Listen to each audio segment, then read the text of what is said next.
Hello and welcome everyone to the OVRC and welcome to round 6 of the GT series. We're here at Road America and once again joined by Erwin, Hello, everyone. and we are going soon heading into a very exciting race today at Road America. We have raced here before, in all the way back in season 2, but that was quite a few months ago now. But it is nice to be back at Road America. It's quite a famous track around the world, and it's used for all sorts of things. I think IndyCar run here, IMSA run here, all sorts of things we run here in real life. So it is quite nice to see it being run in the GT series. So obviously we've got a few minutes before the practice session will open. So if you want to run quickly through the current standings, Erwin. Yes. So currently leading the Drivers' Championship is Marcus Lawrence with 103 points. And in second is Anton Grivalainen with 84 points. It's Mark Whitford in third with 61 points. Jordan Wonsink is in fourth with 54 points. And Thomas Jansen is in fifth with 50 points. In the team standings, we've got Concrete Racing leading with 157 points. And in second, it's TDMW Racing with 91 points. Over the Curbs and Faraway is third with 84 points. And in fourth, there's Buses and Buses Better Than Pigs, with 72 points. And in fifth is Nissan Nismo Tango Team with 63 points. And as always, you can check the full standings at the link in the description. You can also technically sign up if there's still slots available, because we're getting a pretty big grid today. From sources tell me. I mean, obviously we do have the last minute sign outs, unfortunately, but it is looking pretty big, the grid. Possibly 26 plus cars, which would be the biggest we've had since all the way back in the mid-season 2 days, when we used to have quite large grids back then. So it's going to be nice to see that many GT3 cars rolling down this track, and it'll lead to an interesting race, because the more cars you have, the more traffic you get once the leaders start catching up, which is always it's always difficult for the leaders, isn't it, to deal with the traffic when they do meet it, especially in similar class to vehicles. So we're gonna go again, still have a few minutes before practice will open up to the drivers. Obviously, as normal, the procedure is 1 hour of practice followed by the drivers briefing, which will go over the stuff like the rolling start procedure and stuff like that. That'll take about 5 minutes, and after that, we've got, in theory, at maximum 25-minute qualifying session. If depending on how long the driver briefing, normally it will take about 20 minutes qualifying. After that's done, we head straight into the 1 hour race, and then from there onwards we have a race, and once that's done, it's all over, unfortunately, and we have to wait until next week. It's very sad at the end, because we're a bit like, oh, that was a pretty good race. The last few races have been something, let's just say. Been a lot of close racing going on, especially at the front, which is surprising. Because often at the front you always get a couple of drivers which are so much better than everyone else, they just run away with it. But this season's been fairly close to the front, with a few positions keep changing around in terms of who wins each race. So I'm going to quickly just go over this track. There's one thing to bear in mind is the strongest car here, which everyone reckons is the Nissan GTR, which is currently driven by championship leader Marcus Lawrence, who is running the Nissan GTR. And the most likely person to challenge him, Thomas Jansen, is in the Bentley. And the Bentley is being reported to have a slight issue at the top end of its gear ratios. Around gear 6, it doesn't accelerate much more than it would normally do. And it's not saying the car's broken, it's a flaw in the where the turbo's set up on it. And the Nissan just keeps pulling up until gear 6. So the Nissan does have the straight line advantage here. AMG's fairly strong here. Corvettes are very strong. All the Corvettes are. The Mustang, if anyone dare runs that thing. We did have one earlier in the season, didn't we? At Paul Ricard with a Mustang, didn't we, running? Yeah, that was interesting in Sector 2 of Paul Ricard. I think but that driver has now switched out to the Corvette, I believe, the Yeah. C6 model, the older generation Corvette. As the server will be opened up very short now to the drivers. But we'll continue talking about the car advantages right now. So obviously, a lot of the cars that struggle here are the McLarens. Sebastian Brunier, who was running a Z4, was now switched to the McLaren again, which he hasn't run since season 2. But the McLaren, last time we run one in season 3 at Monza, got absolutely destroyed by everything in a straight line, and it was kind of sad to watch it. It was like get behind someone, pull out of the slipstream, and then start slowing down again as the car in front start pulling away. It's that much down on power and top speed in the current balance of performance as we do our first drivers joining the session. Yeah, so Mark Whitford was first to join this time round, and Thomas Jansen closely following him, as we've got 6 people in right now. So everyone's starting to flood into the server, getting ready for some practice. Ready for 1 hour practice session. So currently got on the server, we've got a Audi, Bentley, Nissan, SLS AMG, regular AMG, and a M6. Building in quite diverse field of cars as the first of the Corvettes joins. So there we go. You've got to wait for the first one to actually roll out on track. A lot of them got their engines running. And I can see a Bentley getting out on track, and Whitford is joining him as well. Followed by Tom Dentist behind him. And Javelin van Ommen. And the beautiful Hello Kitty Mercedes.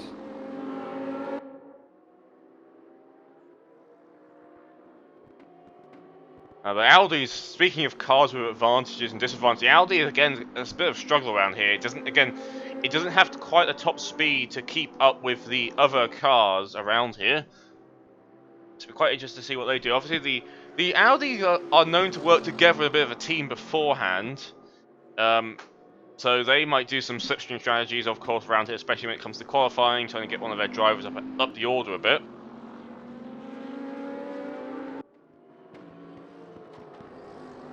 Turn 6, Thomas goes.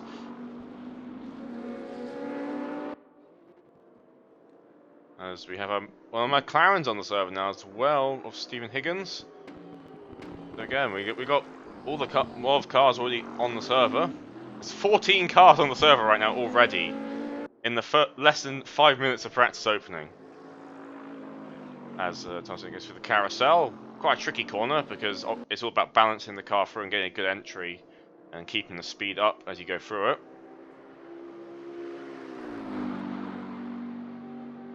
Through the kink.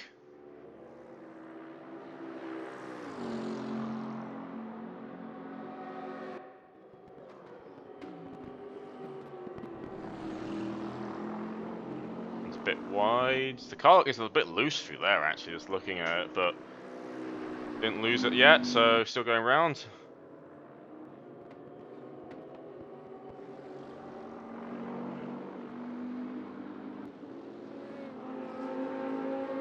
Now on the very long start-finish straight, which is very, very, very long indeed. As you can see there, the pit straight, which is obviously necessary because these cars are running ×2 fuel settings, as I probably should mentioned earlier, which means they will have to pit. Now, some people are saying that there possibly might have a 2-stop involved because of the fuel uses at this track. Yeah, I think they were saying the fuel was tight, but it's still just about manageable with 1 stop. But they'll have to pretty much fill the tank entirely on their stop. And it's mostly down to the fact that this track is so much that you spend flat out. A lot of fast corners where you got the throttle down, and not many slow corners where you sort of just glide into them. I mean, it's only a couple of like actual 90-degree corners on the track, which will be like the natural heavy braking zone. One of them is turn 8, as we see Thomas go through that, which then leads us straight onto the carousel I mentioned earlier, and the massive Speedville sign. You ever been to Speedville? No, I haven't. I wish I did. It must be where all the cool people go.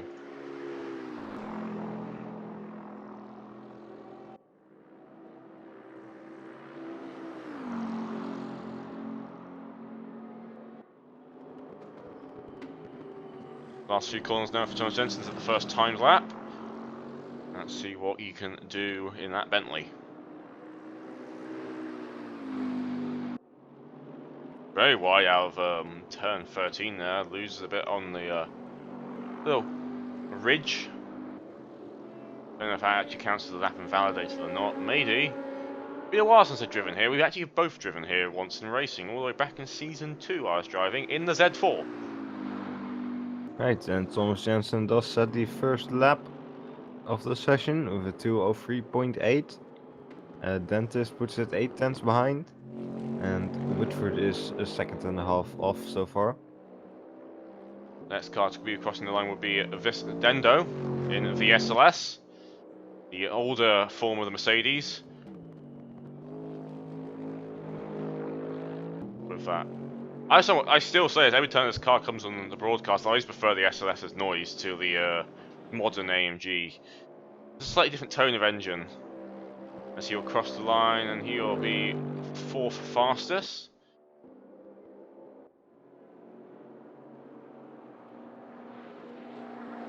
That's right, Plasek puts it in 4th. Interesting note, Plasek was doing the race from Macau race in the M6 as well, I believe. So, and I think he got P10 in that, or P9, in a field for the Porsches. Marcus Lawrence will be next to cross the line, and he puts it in 5th. Both the Nissan. Jordan Wansink puts it in 6th. Yeah, both the Nissans GTRs. fairly down the order right now, but it's been less than 10 minutes already, so I wouldn't worry too much about the pace of those. Thomas Olsen goes very wide at the exit, turn 14. In the new Corvette, as we actually get to hear the old one fire up in the pit lane then. As that's Vinnie Roberts coming up the pit lane now in the old Star, and you can probably just about see it in the background there. Yes, you can. For a split second, you could see the old Star, one basically the C6 model of Corvette, compared to the C7.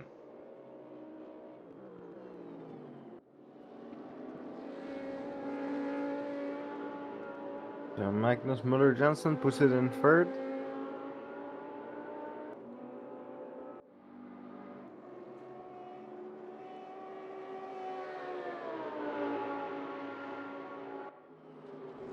So Mark improves his time, I believe.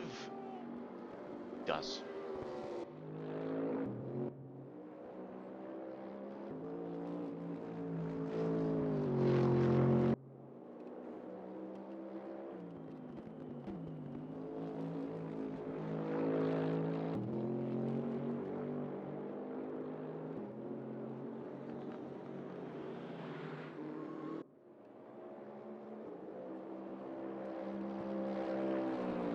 Descendo now moves himself up to P9 with an improvement, puts him 3.3 seconds off the top runner.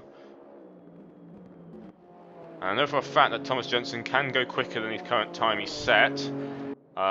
He did share me a screenshot of a 2-minute 3.000, which he was quite happy about, being a perfect dead-on 3-second lap. So he does definitely has more pace in that Bentley, but of course we don't know exactly what trim people are running, if they're running quali, fuel, race fuel. Don't really have that information, unfortunately, so somewhat guessing what people are doing.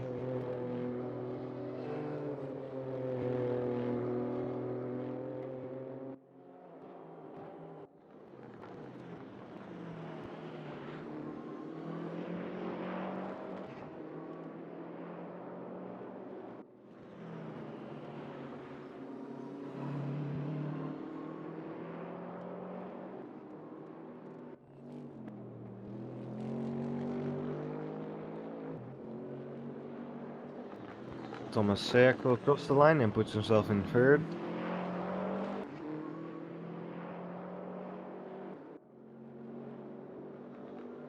And Anton Kovalainen is also about to set his first timed lap. He's currently He second in the heads championship. over the hill. Yeah, Still holding on to he's second. 5th on the leaderboard now. So not quite second. Puts himself above Marcus Lawrence, which is his closest championship rival. But Definitely looks like as Radek does lose some time out in Sector 2 as he's trying to improve his current positioning. We're down on P10 right now in the M6. This actually one of the tracks the M6 is a bit stronger at because you've got a bit more top line speed than some other cars. Thomas Sayek is currently fastest in Sector 1, but he just ran very wide onto the grass, so I think that will get his lap time invalidated. As I think Polexak just moved up to P8. Yep, he did move up to P8.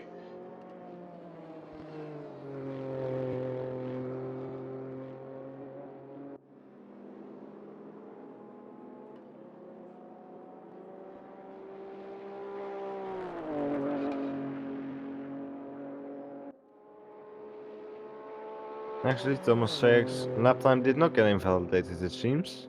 He's still half a second down in Sector 2. Yeah, but he ran very wide, so I would have thought that counts as a cut, but apparently not.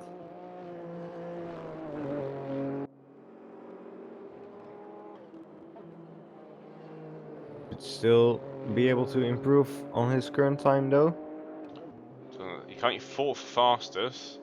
As Vinnie Roberts, that's his first time, a 205.1 in of the older style Corvette. And Sayek does go for a slight improvement, but not by much. Losing a bit more time out in the last 3 sectors, can't really keep the pace going.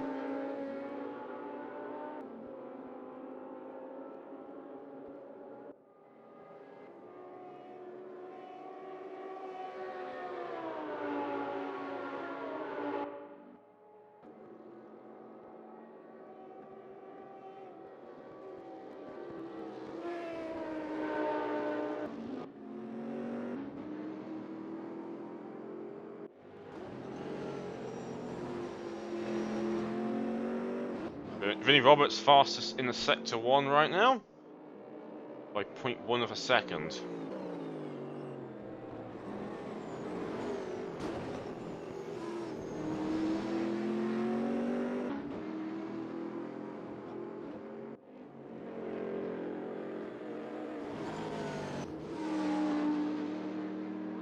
The carousel.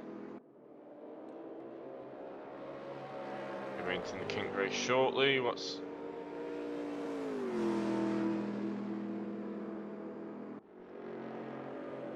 is 0.094 down in Sector 2.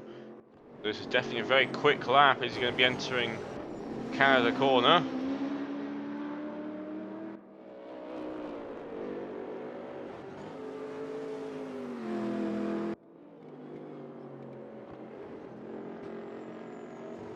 To the final corner now.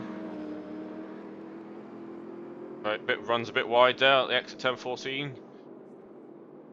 This was definitely looking for possible P2 positioning. And there we go, P2.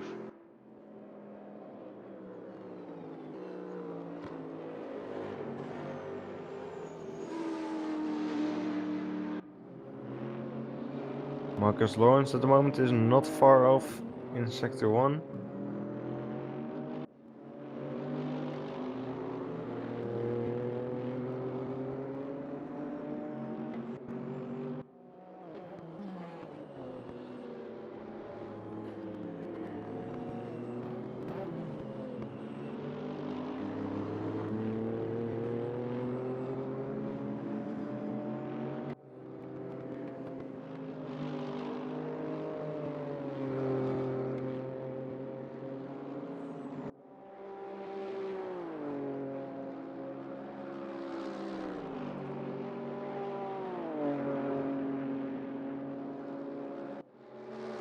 Lawrence got his lap invalidated.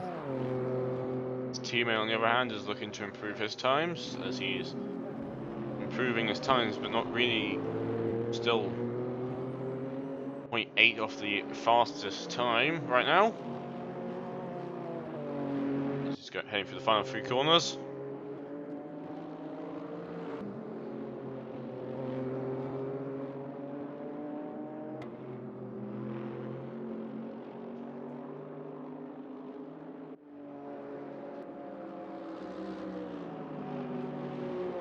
Alonso puts himself P8.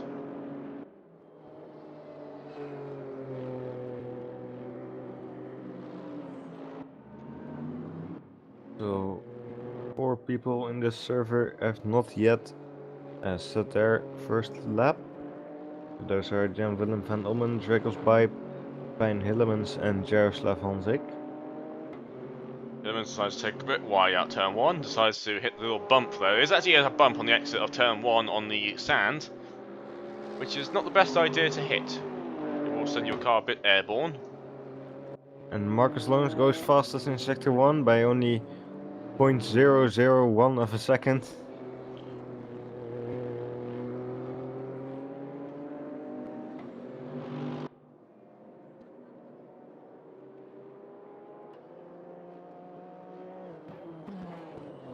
So you can keep his momentum going as he enters into the part where you probably lose the most amount of time is the carousel, because of how it looks fairly simple from the outside, but when you actually try to do it, it's not the easiest corner in the world to get right, or to do it quickly.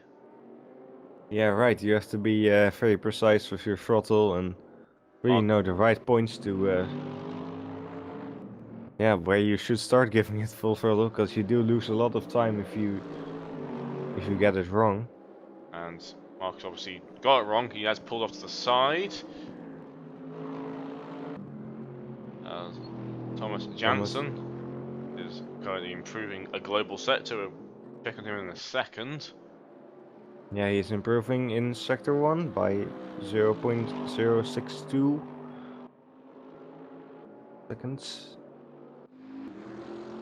It's only a slight improvement, but an improvement nonetheless.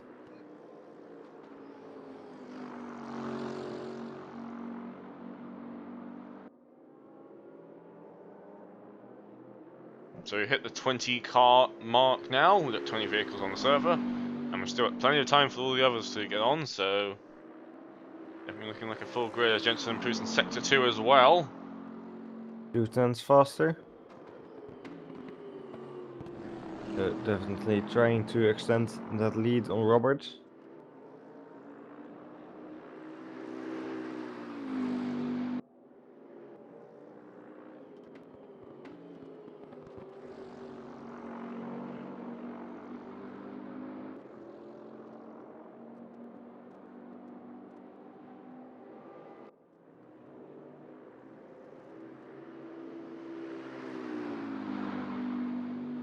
And he lost a lot of time in the final sector, so he did not improve in the end, so got very close to his previous lap.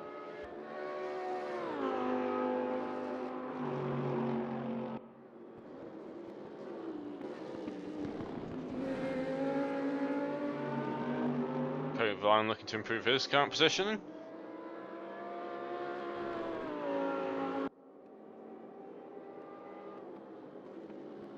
Currently in P7, so he'll be trying to close the gap to Thomas Sayak.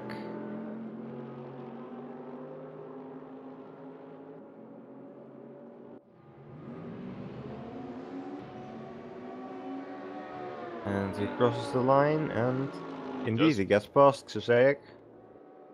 Just about.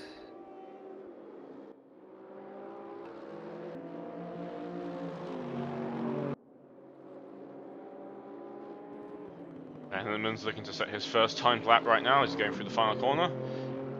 And you've got one of the Nissans behind him.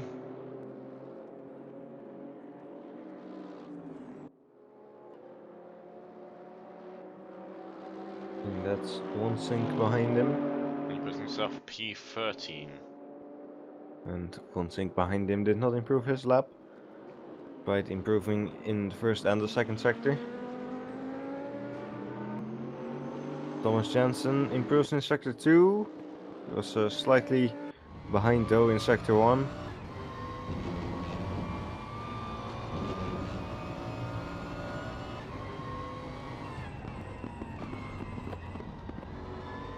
Through the final corner now. And up the hill he goes to see if he does improve his time or not.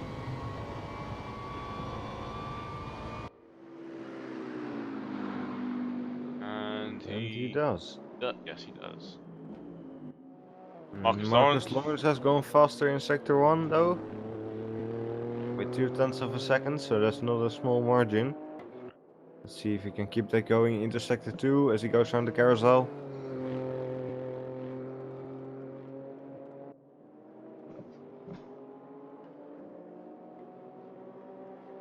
He came to a halt and gave up there last time round, but not this time. And he's about 0.4 behind in Sector 2. He'll be on for a big improvement though, to possibly take P2 from Vinnie Roberts.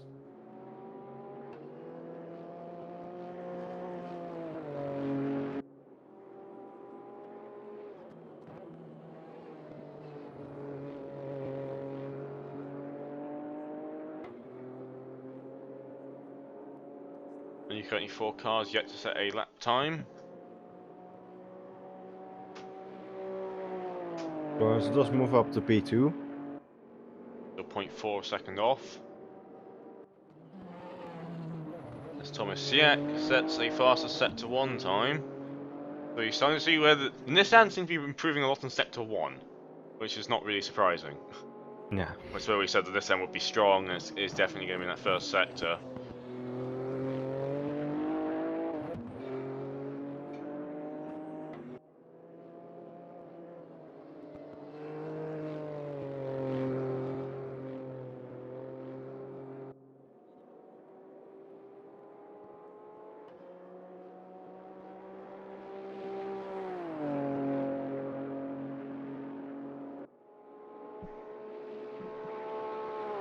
Somerset does lose a lot of time into Sector 2, so it doesn't look like this time's going to be really much of an improvement. And he does, very nearly loses the rear end then into turn 12. Yeah, that's going to cost him a lot of time, so I don't think he'll improve on this lap.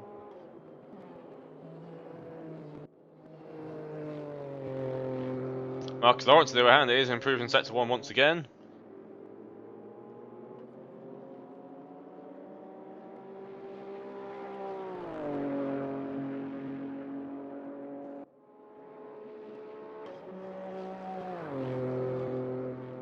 He does improve his personal Sector 1, but not global, and is 0.1 of a second down. So a couple more corners to go, so he can still possibly improve still.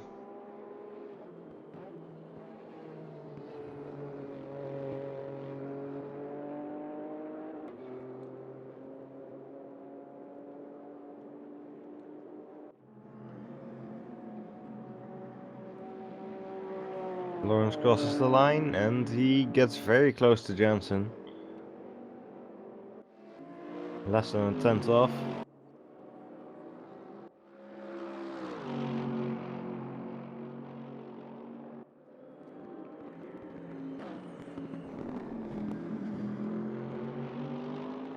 More people looking to set improved lap times.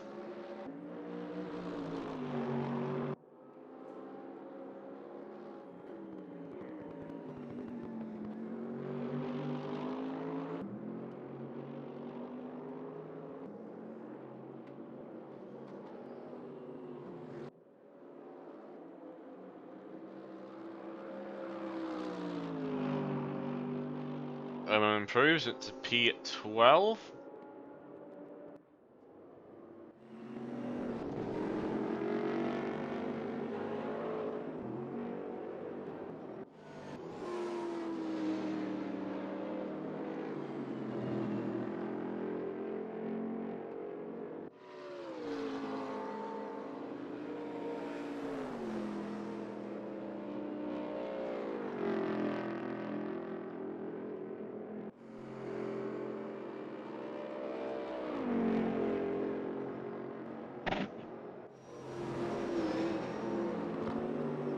Lawrence goes fastest by a fair margin in Sector 1 and Sector 2.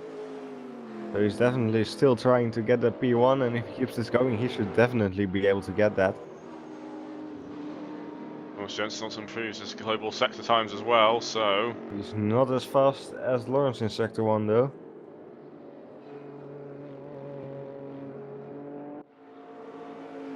Going to see which of them two will take. So Lawrence heads up the hill. And he crosses the line to take P1. Almost 4 tenths faster than Thomas Jensen. With a 2.203.1. Thomas Jensen has gone through the carousel now. He's 0.1 a second down in sector 1.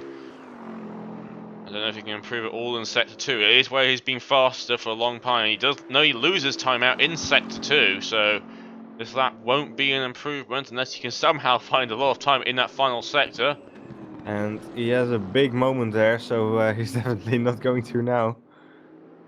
Joseph Honzig set his first time. It's all the way down on P15. 3.2 seconds off the pace. So I don't think that's a representative lap time for a driver of his caliber. I think it is, no. I hope not.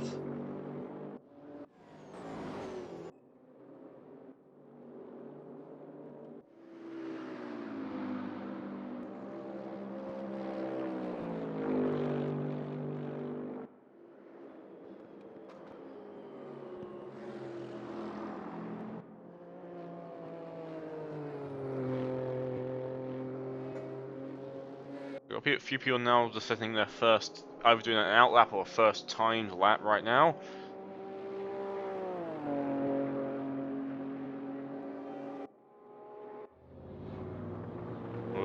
Jaguar Spivers got headed off the track at turn 6.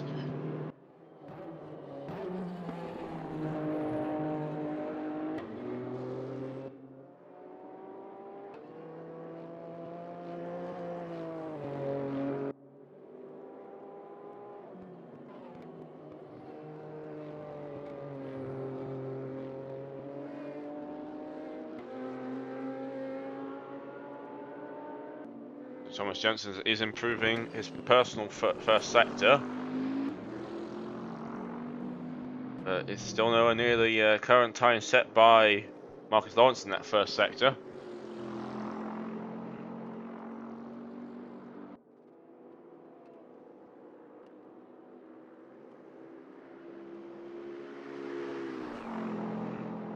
Oh! What's happened there? Apart from Jensen running very nearly onto the grass there. I think my game glitched out because he just went through the barrier and yeah, he then through the ground. He's lost a lot of time out in sector 2 and he goes very wide there, so that won't be an improvement from the looks of things. Atten Kovalainen is looking to improve his current position, because his current championship rival is right in the front of the pack right now, so he's got a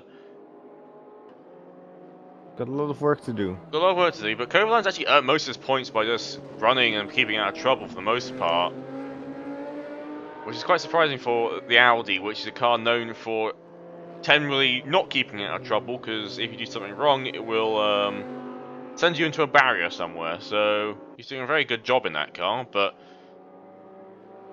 while he's not always there on pace, he's been very consistent this season, which is why he's currently second in the championship. But still not the best thing to see your closest championship rival leading practice session, as we are heading into the halfway point very shortly.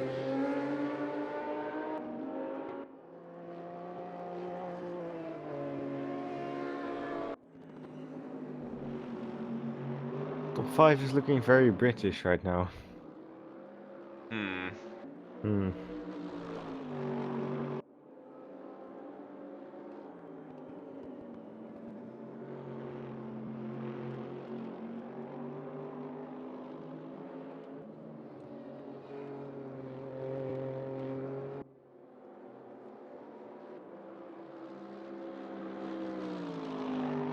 As Jensen, Magnus Muller Jensen goes into P5. Currently fastest of all the AMG cars. Oh, Steve Higgins spins at turn 6. Second car I've seen go off there.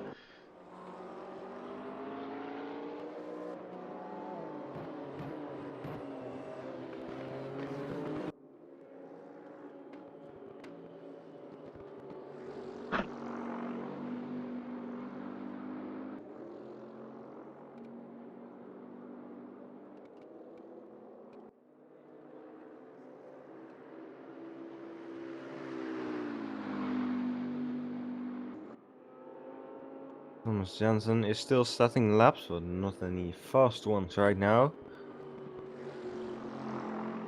He's either struggling to match his current time, or he's just not even trying and just focusing on the race. Trying to get consistency rather than qualifying pace. Does seem like that maybe a possibility at this point.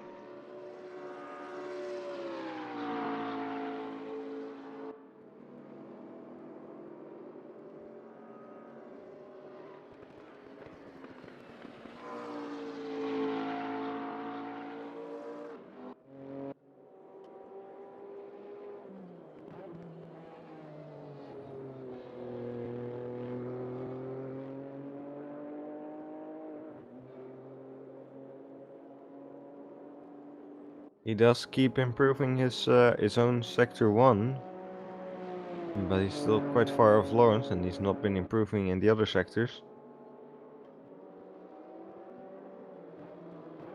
Two more cars heading out on track right now as we'll have a quick commentary break and we'll be shortly back with you.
Right, hello everyone. We are back.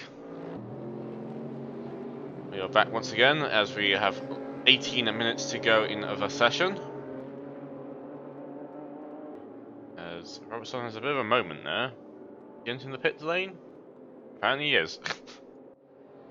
Interesting line into the pit lane there. So Marcus Lawrence is still in first. Jensen not getting any closer, it seems. Well, Caleb Gonzalez has taken P4.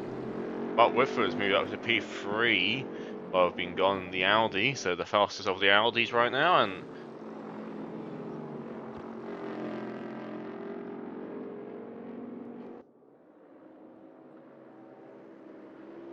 Like, there's been a bunch of other changes as well to the standings, as a bunch more people have managed to set their first laps. Honzig Got right now, 23 people here right now. interesting enough, Honzig seems to be, unless he is not reset any representative of that, he is currently quite far down the order in P19. Yeah. Not what we're expecting in. Also, if you like McLarens, bad news for you. Both McLarens are currently sitting P20 and P21 right now in the standings in this I particular think session. McLaren racing fans have had nothing but bad news for the last little while, so apparently in OVRC as well. We did say earlier that Through McLaren experience. McLaren was going to struggle here. There's a lot of straight lines and stuff, so it looks like he'll be struggling once again, this time in the virtual world. But Stephen Higgins is looking to improve his current lap as he is heading into the final corners right now. Let's see if he can do so. Maybe put move up to possibly get in front of the other McLaren, or possibly into the pack of Mercs up ahead in terms of standing. Saying that, Victor Berlin just split the two McLarens up, and Higgins just moved up to P19. So good news, I guess. It's something. Both Mercs, Better than nothing. both McLarens are not dead last anymore. That's Kevin Naff, I believe, set his first time in P12 right now, so he's doing a pretty good job there. There's a little pack of Nissans, actually P11, P12, P13, all Nissans. So, quite interesting to see the Nissan is still a very popular car.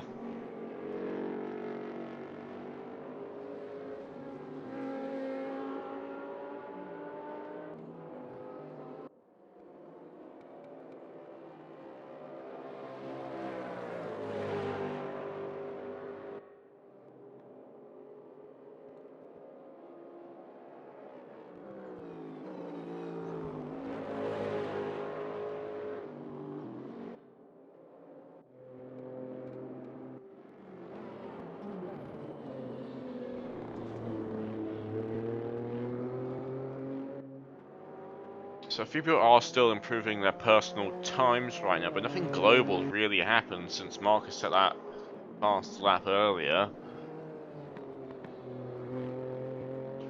I know for a fact that is not the fastest time you can do here. You can do a sub 2 minute and 3 second lap here, I believe, if you really push it. As Wanzig jumped really far at the order to P6. Just at the top 5 area. All the top 5 cars are different models. Well, it's like different manufacturers, because it is technically 2 Corvettes there, but they're different models of Corvettes, so there you go. Balance of performance working as intended.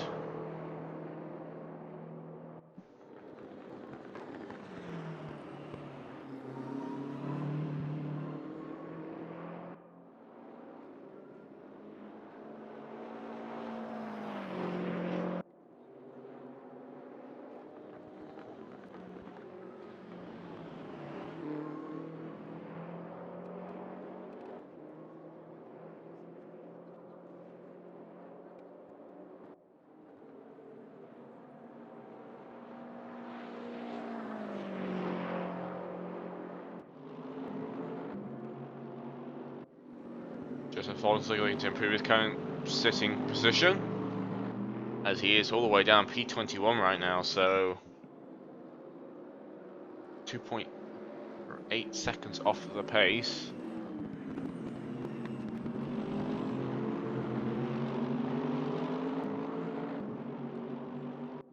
Maybe he's just trying to play some mind games here.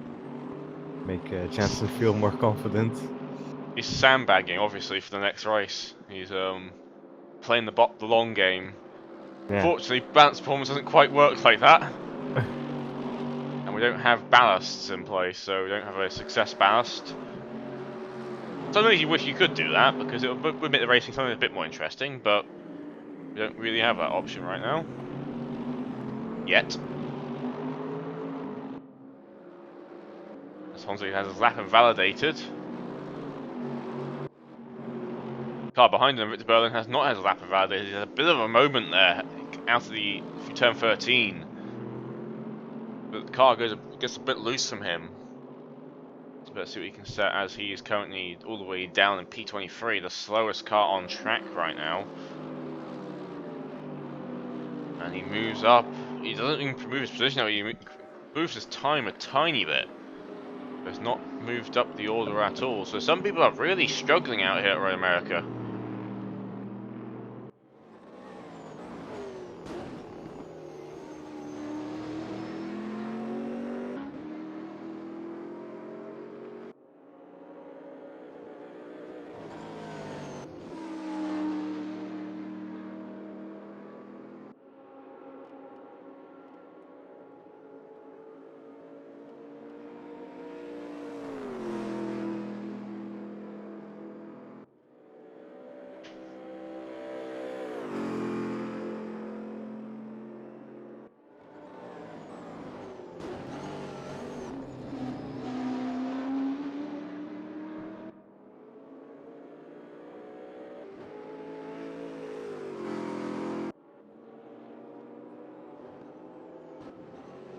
Vinnie Roberts looking to improve his current times in the... I still love the sound of the old Corvette, and I always love the look of it as well, because the new one's a bit wide for me. It's got a bit too much sticking out. The old one is still very clean in terms of its aerodynamics on it, as he moves up to P3 right now, so he goes in front of Gonzalez. So he is the third fastest car right now.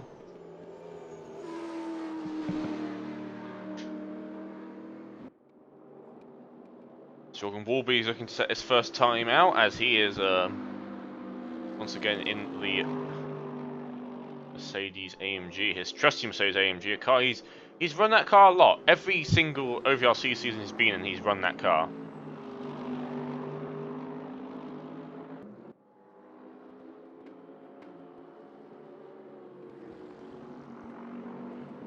There were 10 minutes to go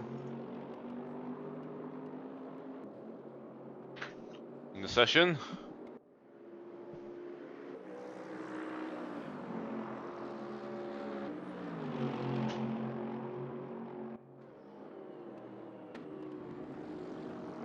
As Ato Kovalainen has improved his first sector.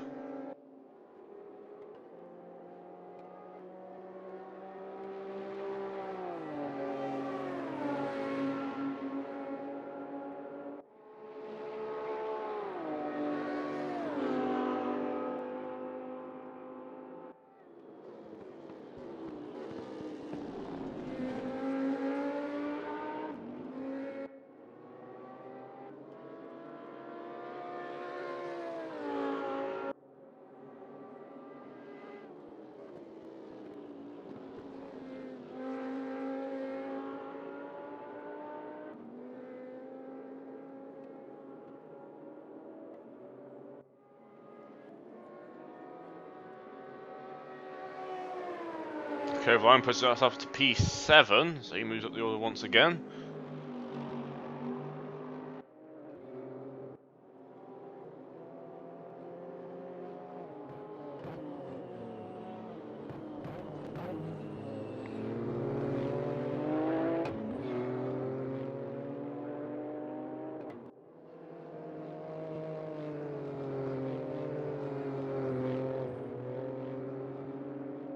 Sebastian Brunier is looking to improve in the final sector now.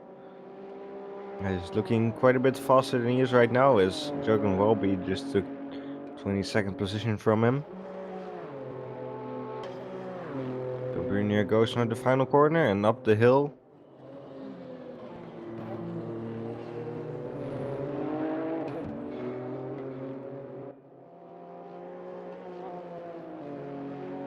And he moves up to 17.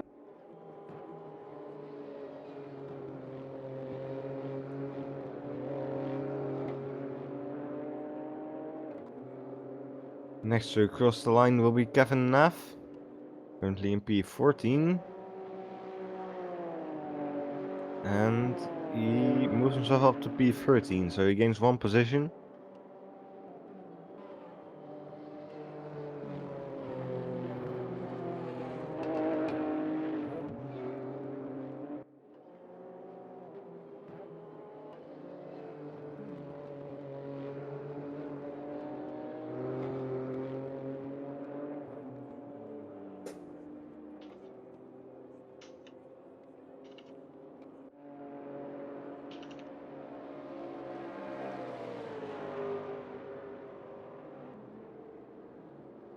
And Caleb Gonzalez just took P3.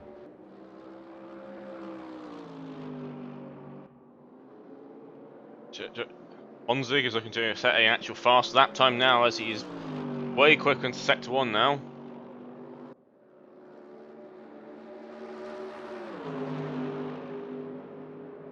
Also way quicker into Sector 2, but he's not really up to pace with Lawrence and Jansen. Is where you usually expect him to be. Honzig loses all time out in Sector 2, so he's definitely still struggling here.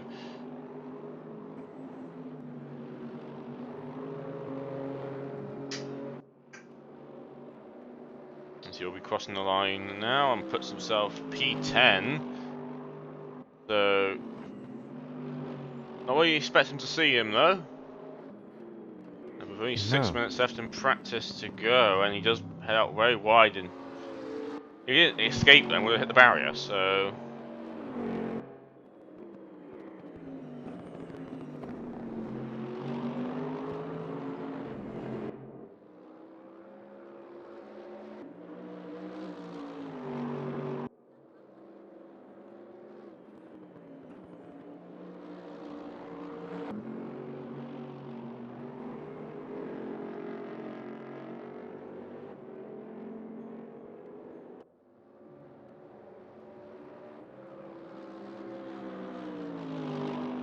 Hillerman's moves himself up to P10 and knocks Honzig down 1 slot position.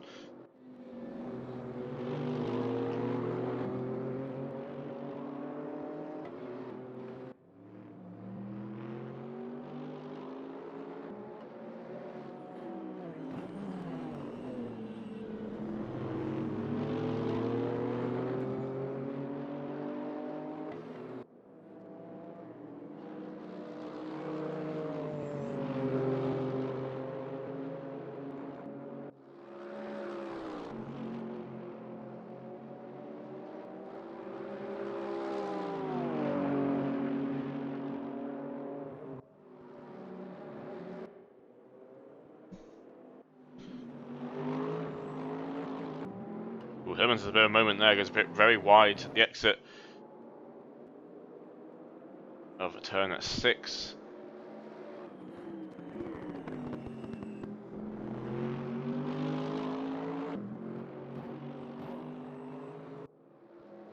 Bernier is on quite a fast one right now.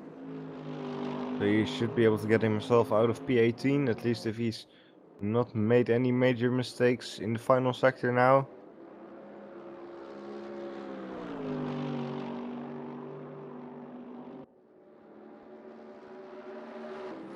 And so he moves his McLaren up to P17.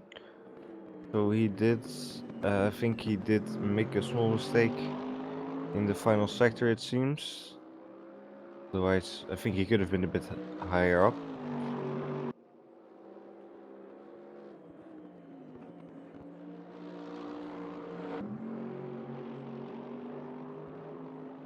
A lot the cars are now returning to the pit lane right now. Yeah, only just over 3 minutes left in practice. As Hillemans crosses the line, moves to the P6.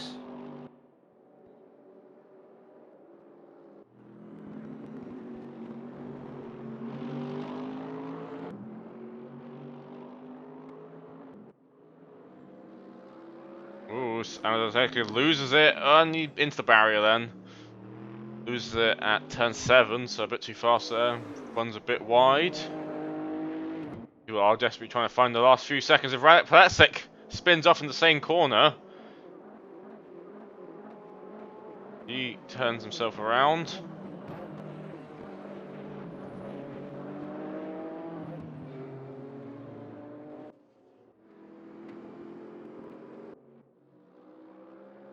And Jordan Warburg is the only car on track right now which is actually setting improved time. Everyone else is just doing laps around.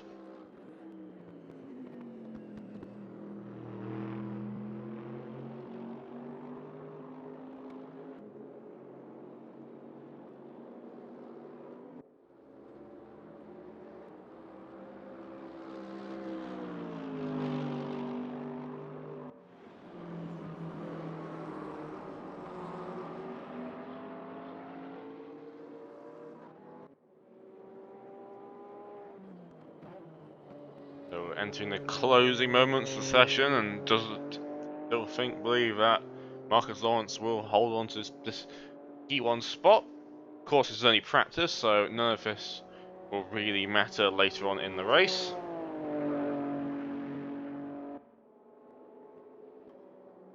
Something across the line.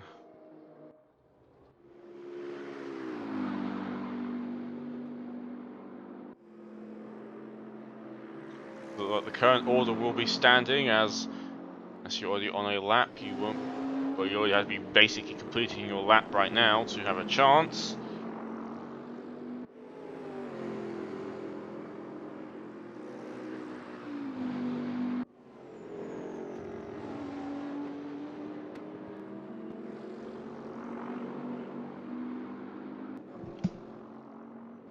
You guys are practicing pit stop entries.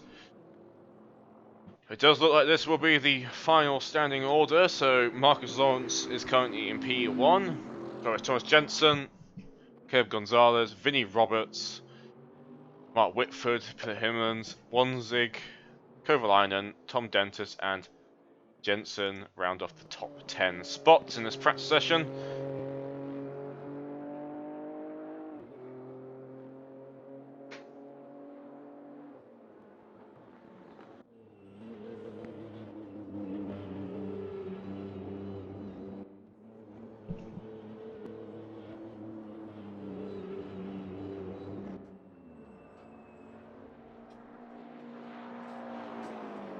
Okay, we're now doing a practice pit stop right now.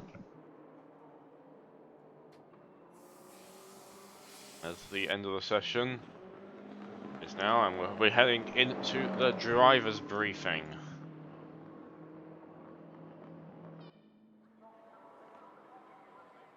So, let's go a quick prediction rundown then. Quickly, any predictions you'd like to make before qualifying starts?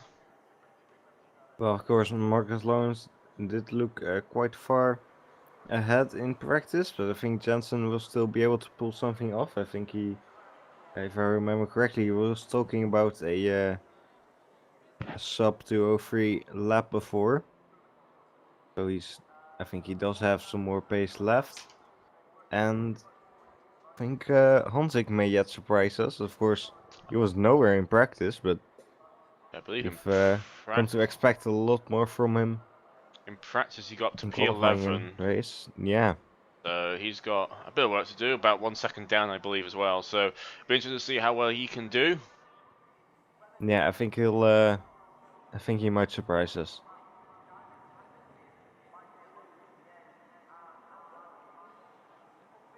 So obviously, right on the drive, we run down the rolling start procedure, which is a thing we do right in the GT series. Obviously, just helps sort out the cluster of mess that you get, obviously, at the start of a GT3 field race, because obviously the cars will have different launch settings and stuff, so each of them has It's not the cleanest starts. We run it the seasons before, and it's always a bit messy on the starts. But this season, it's been good for the most part. Been a few incidents, but nothing major.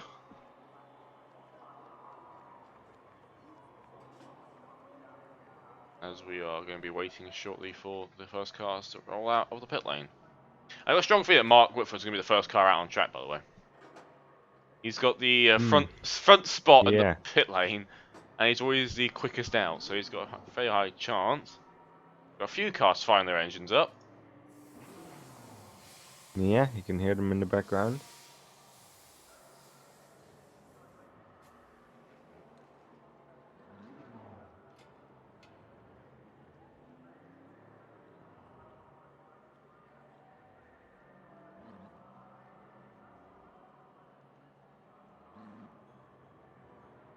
Crowd looks very excited for this race to get underway. Yep.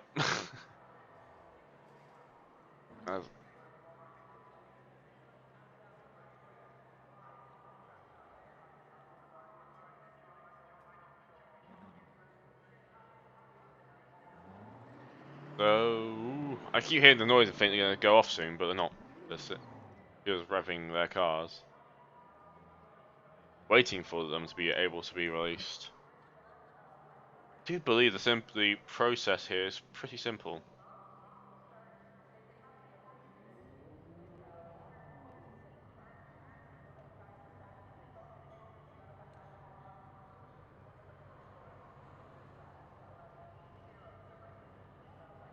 I'm just going to focus on Mark Whitford because he's definitely going to be out first on track. There's no point arguing against that. Did a car disconnect? I think someone did. Oop, and the cars are going. He's going to be out first track. It's not Mark Whitford, I'm wrong! I am wrong, I've been bamboozled because it actually is Thomas Jensen. He takes. He's one of the qualifying who's first out of the track battle. But unfortunately, I think Mark Whitford's got too much of an advantage in that championship for anyone to really get against him. But anyway, qualifying will begin very shortly with 21 minutes to go. So by the time they finish this lap, they will have 20 minutes to get their fastest possible lap they can do. 24 cars on the server. Let's see what happens. I don't know which Nissan is behind Thomas Jensen, if that's Robin or Thomas. Can't tell which one it is.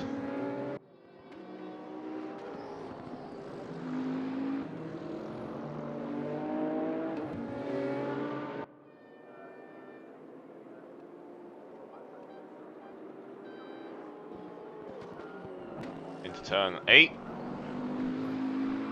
Obviously now all the cars are definitely going to be running on qualifying fuel. That is a fact. If they're not, then I have no idea what they are planning. If they are doing... I mean, sometimes people just forget stuff. That's still possible. Or just like decide like, I'm just going to fill the tank up fully, just keep doing laps and laps and laps until I get a fast one. Rather than having to do 2 laps, then pit, 2 laps, then pit.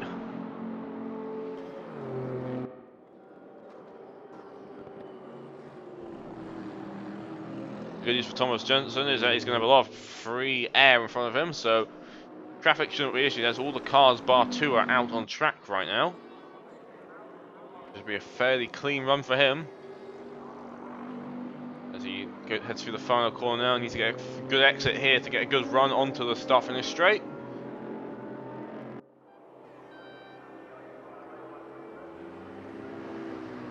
As he crosses that line, and he's going to start his first time lap now. So heading to turn 1, brake at the correct spot, hit the curb on the inside. There's quite a lot of the exit curb. Turn 3 technically, because that turn kink earlier does count as a corner apparently. And now under the cheese bridge. They are real cheese people. And essentially the second straight as such. That's a 36.216 is the first sector time. Now up again to the Corvette bridge. Or or turn 6 as such, if you have a track map.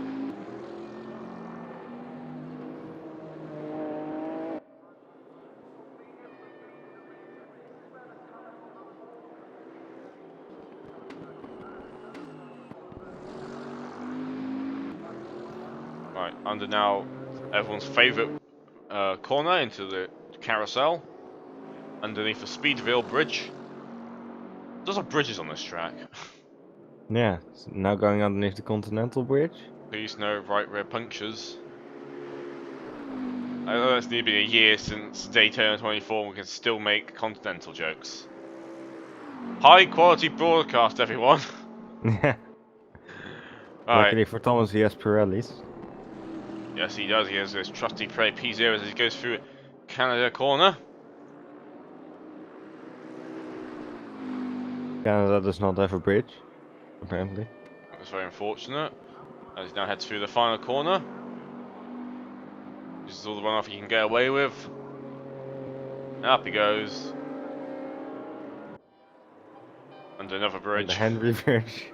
And he crossed the line, set a 2-minute 2.9. So there we go. The sub 2-minute free lap has been officially done as everyone starts other times start rolling in.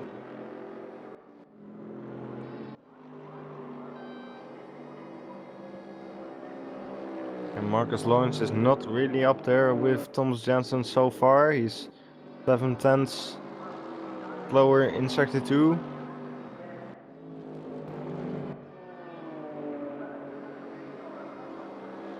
No one's really close yet to that lap time just now. As the front runners in practice are nowhere near that time. Marcus Lawrence crosses the line, goes P2, but A the second off down. Jensen. That's Although- ridiculous. Well, Lawrence has not set the lap time he has set in practice yet.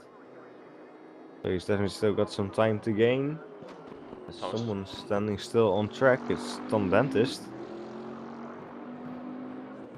Obviously, wanting some clean air, I'm assuming, or an issue.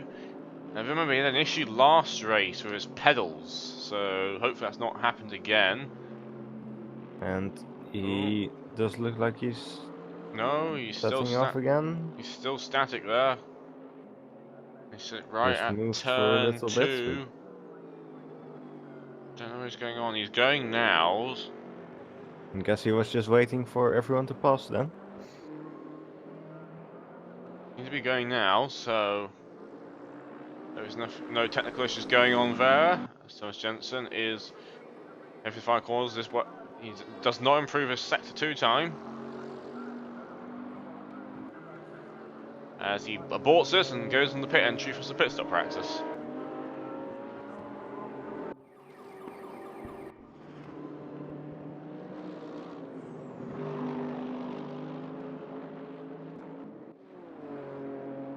As Hillemans jumps up into P2. So we're slowly starting to get some times now, getting slowly closer to Thomas Jensen's current lap time.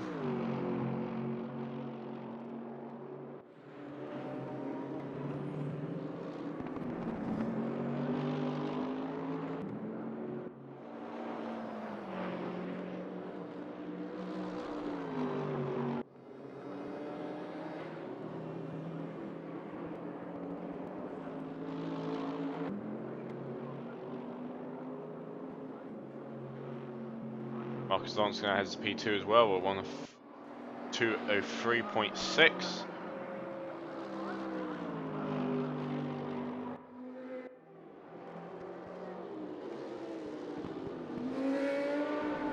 That's interesting to note. Work where the 2 Audis are. Mark Whitford is currently in front of Tom Dentist. This may explain what was going on a bit earlier. I mean, it may just be coincidental, but you never know. Yeah, that's a very good point. Smart Whitford will cross the line and he'll stay P6. As he pull out the way of his teammates, so won't be getting a slipstream down the back straight. They're not in the GT voice chat. I just checked. They're definitely in. Well, Whitford just returned to the pits. I believe those two are probably in a separate call somewhere, and probably have some qualifying Yeah, chat. they are teammates.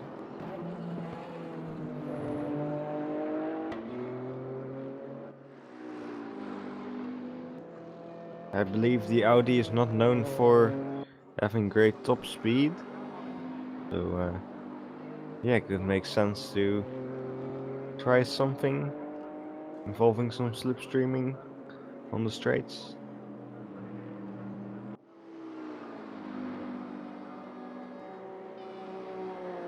Sunderland moves into P13.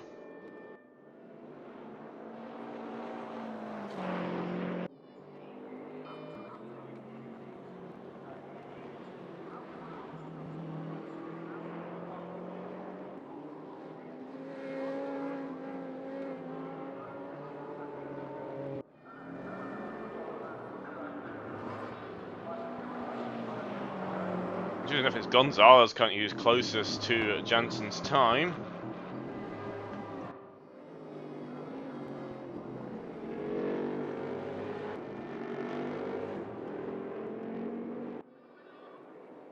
And Hansik is all the way down in P14.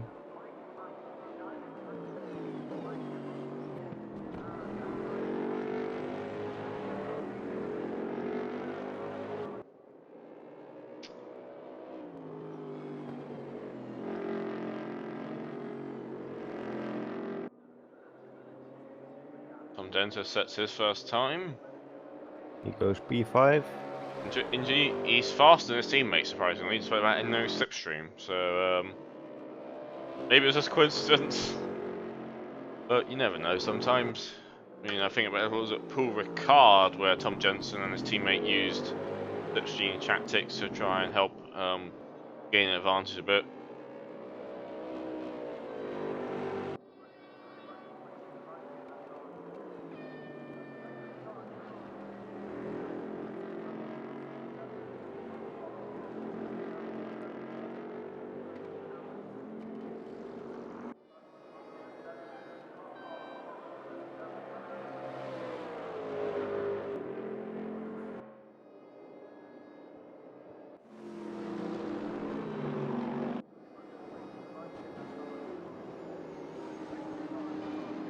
Currently, only one car is not set a time, which is Victor Berlin.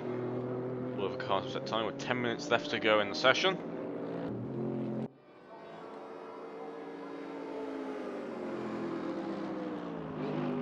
Alman moves up to P18. He's a bit down this time around. Seems like maybe the Mercedes are struggling a bit. Yeah, interesting enough, I mean, Hillemans is doing fine, but all the other Mercedes are a bit down the grid. Which is a bit odd, because we sort of expect the Mercedes to do quite well here. Definitely better than the Audis would be, and the Audis right now P4 and P5 and P7, I mean. Nissan's not surprising how well they're doing here. The Corvette's also not very surprising. And Thomas Jensen's just been Thomas Jensen as being a bit too good.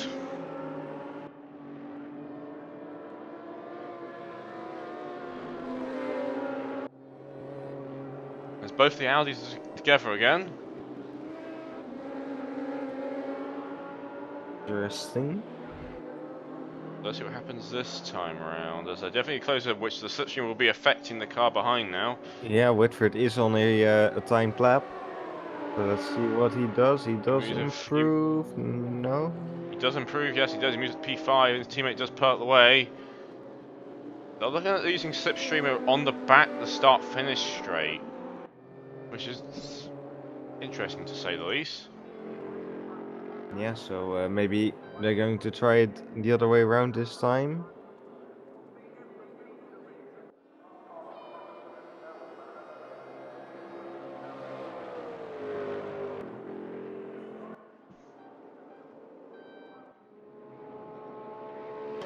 Marcus Lawrence still trying to improve and get closer, but he's definitely struggling at Sector 2 area.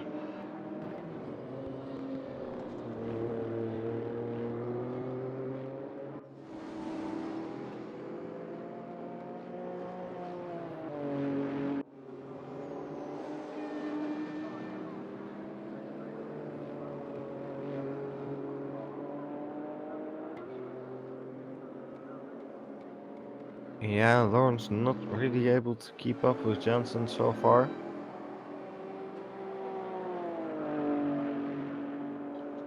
I actually think he's not yet reached the time he had in practice, No, although he hasn't. I think he is close now. Still a few tenths off it.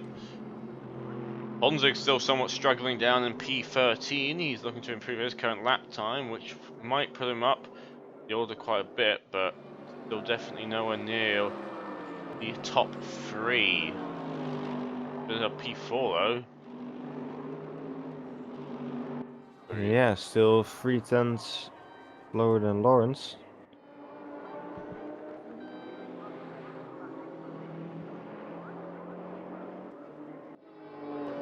But at least that gives him a bit of a better position for the race. Mark Whitford though just goes right in front of him in the Audi, so the Audi's still going strong. So, Vinnie Roberts is not in that top group yet, despite the fact he was in the top 5 for a lot of practice, so yet to recreate the pace in the Corvette. Marcus Lawrence just got very close to Thomas Jensen's Sector 1. So maybe he'll still be able to take P2 at least. Possibly even P1, but that seems questionable at the moment. And he does lose a lot of time in Sector 2 and does not improve through there.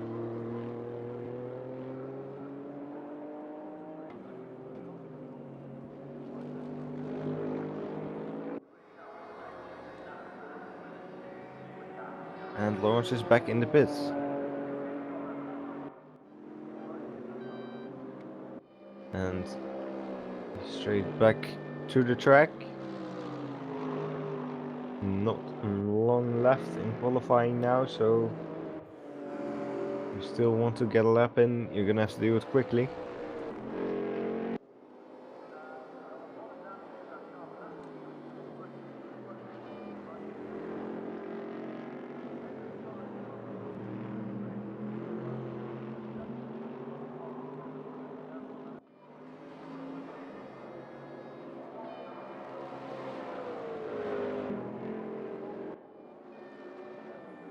Kovalainen currently improving his times once again.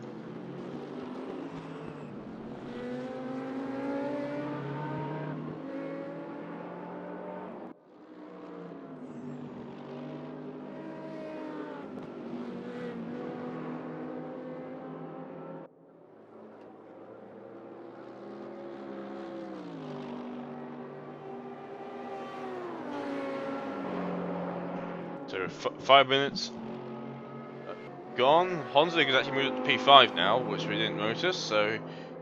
You know, we did notice, sorry. I'm still getting lost right now where we are. I do remember him doing that. The current order is still Thomas Jensen still leading. Versus Carter is Gonzalez, who is 0.2 off the pace.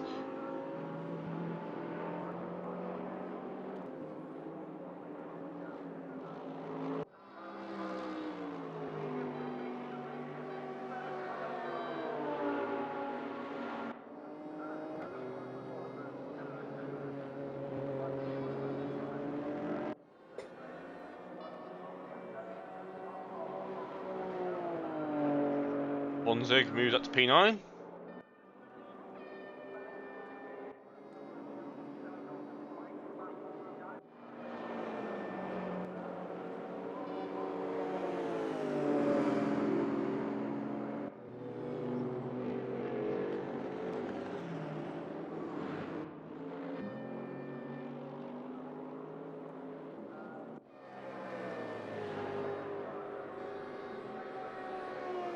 Tom Denton's moved up to P5, so he's now bit closer to his teammate, which may play his advantage in the race if they can get close together and start using some special tactics, which they can obviously do more effectively as a teammate. Versus will they?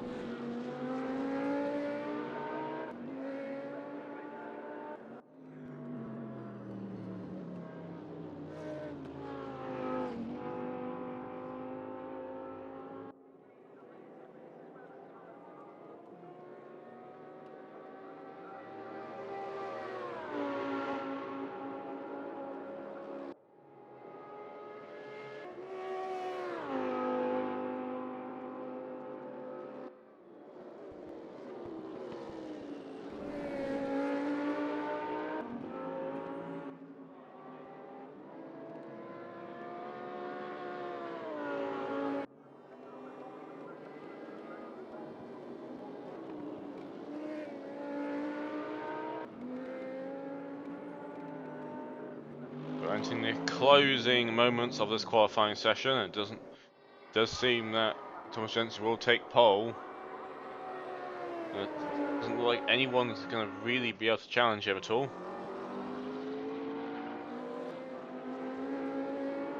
If you're starting a timed lap now, then you won't be able to set another one after this. This is the last chance for a lot of people to improve their lap times. You can see a few people pushing very hard to try and do said thing.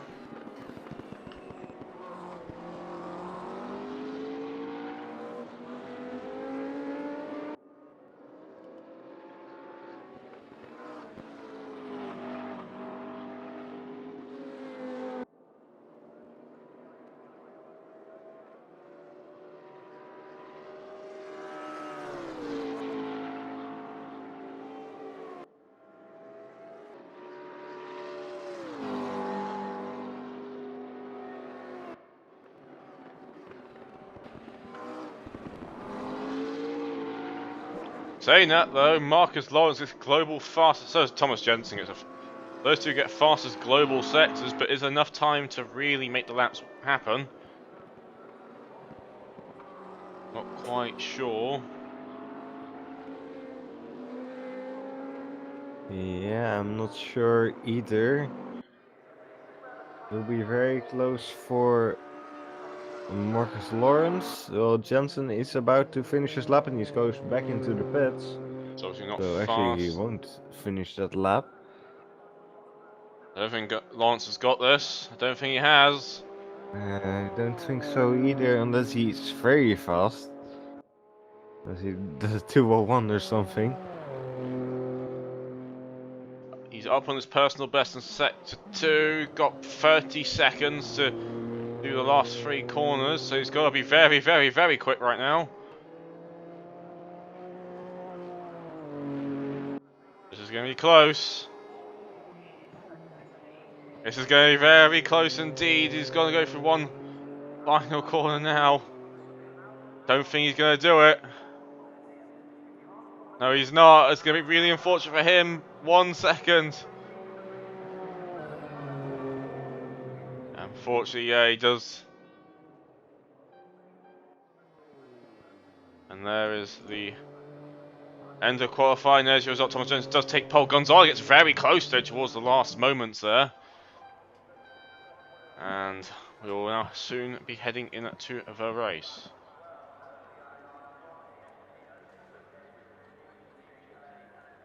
I think Thomas Jensen is going to have a very clean race though.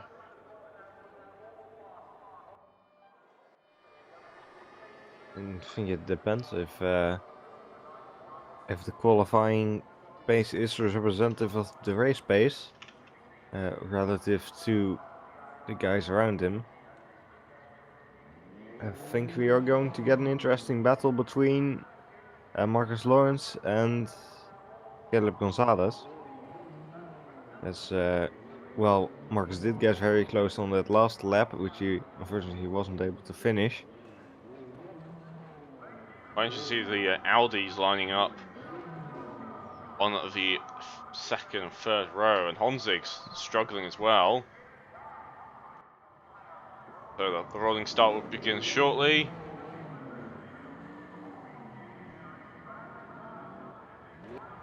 cars start heading out on their rolling start.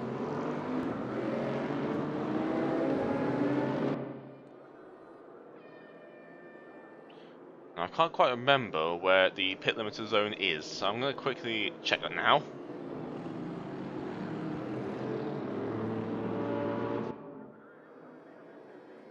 So the pit limiter... The turn 12, so Canada corner, the pit limiter will be applied.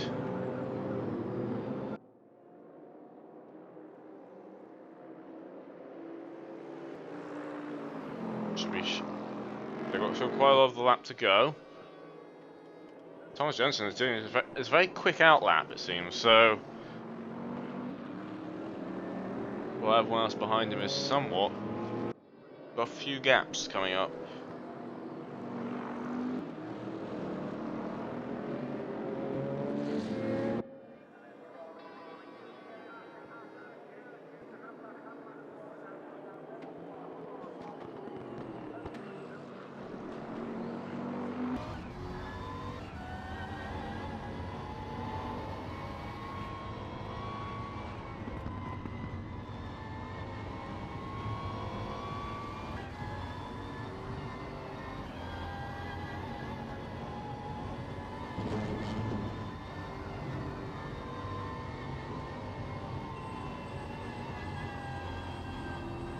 Warm up the brakes, as you can hear the squeal of the brakes as he put the power and the brakes at the same time. So he now he put himself on the pit limiter.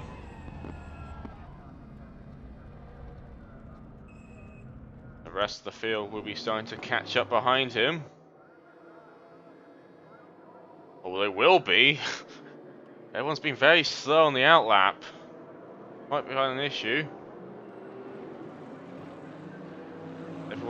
They are slowly catching up, but so as all the cars slowly start to bunch up, and turn 14 is the point where people can go. Some people have been very much left behind out behind. Yeah. Doesn't have to go yet. So it's up to Thomas now to decide where he wants to go. Obviously, trying to do it so he can get as much of an advantage as possible. I think the gaps have closed up now. Yep, and he's going. So there we go, we are starting now.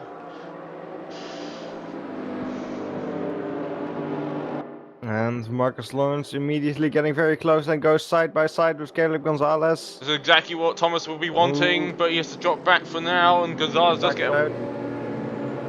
As Honzig's looking inside of Tom Dentist behind. No, he's not. He stops him behind for now as well. A lot of move already going on in the first couple of moments of this race. Some people did somewhat get punished by the... Griffalainen is falling way down the order. Yeah, Griffalainen's dropped. He's dropping. He is down into P24, so something's happened to him at some point.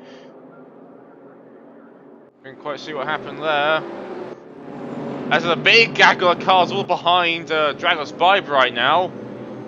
Possibly go 3 wide into the corner. 2x2 for now, but that's a...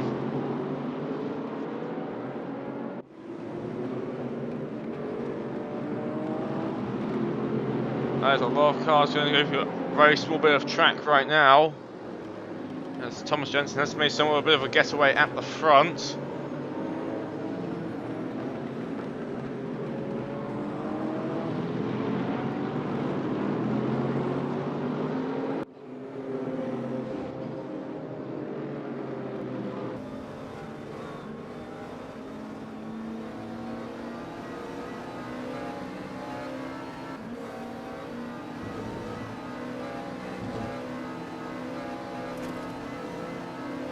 Marcus Lawrence goes on the inside of Gonzalez. Gonzalez runs a bit wide. Yes. Maybe a little push from Lawrence there, but Gonzalez gets back Caleb in front. stays ahead. But he's now got Mark Whitford right behind them as well now. Mark's looking to try and possibly make a position up now. Saying that though, he goes a bit wide down at turn 14 to lose a bit of time. The good news for him, his teammate is behind him right now, so if the teammates are working together, they will not be possibly doing a thing as Kevin Naff is going side by side now with Wanzig going into turn 1. And Vinnie Roberts is slotting right behind those lot. Honzik goes on the inside of Dentist and he overtakes. Honzik moves up into 5th. As Naff now moves up past, and Vinnie Roberts also makes a move then. So Wanzig loses 2 positions out of as Honzik has definitely made it up into P5 now. So, oh, and the car, Vibe's gone off. Vibe's gone off. Got a bit of front end damage there. Don't know what happened there. Got a bit of a gap now to rejoin the track. Honzik looks to make the move on Whitford. Can he make the cutback happen? Oh! Whitford, oh! Whitford loses it, has a moment there and slams to the side. Lucky no car goes off then. But Honzik has made the position up, and that's where the Audi does strike. It's one of those curbs. It does not like being there. That's when it does lose a lot of stability, and Honzik now moves away up to P4.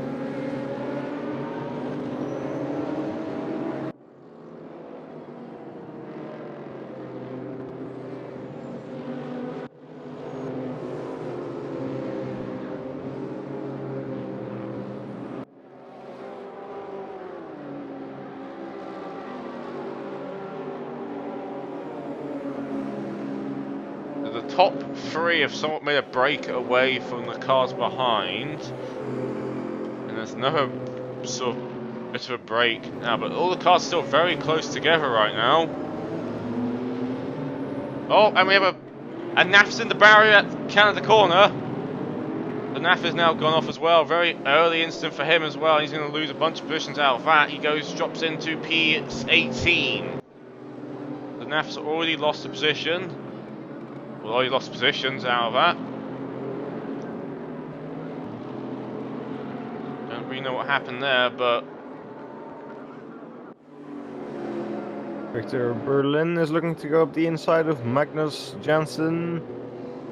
And he went up the inside for a little bit, but he backed out again, and now he looks not so sure. And he stays behind after all. Mark Whitford's already in the back of Honzig again.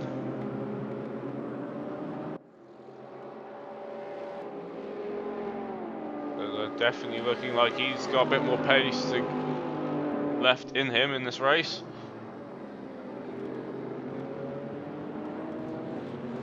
As Victor made the move on Magnus Jensen on the straight. And he had a look at the inside of Blacksack. There's not to do anything there. As Hillemans gets in front of Siak as they're all sort of moving behind each other.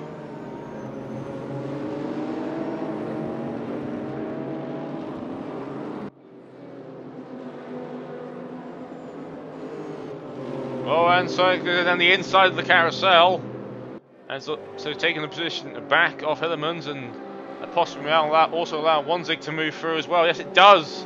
So Whitford, possibly Vinnie Roberts as well. Whitford was looking up the inside of Honzig. He goes down the inside. They are still side by side into the next corner. No, Honzig gets ahead. Well, Hillemans has got an issue. Hillemans has definitely got an issue now. He's pulled over to the side. He's falling all the way down the grid. He's got an issue. Has to be something technical there, because he has pulled to the side indeed. And he's just sitting there right now. Parked his car.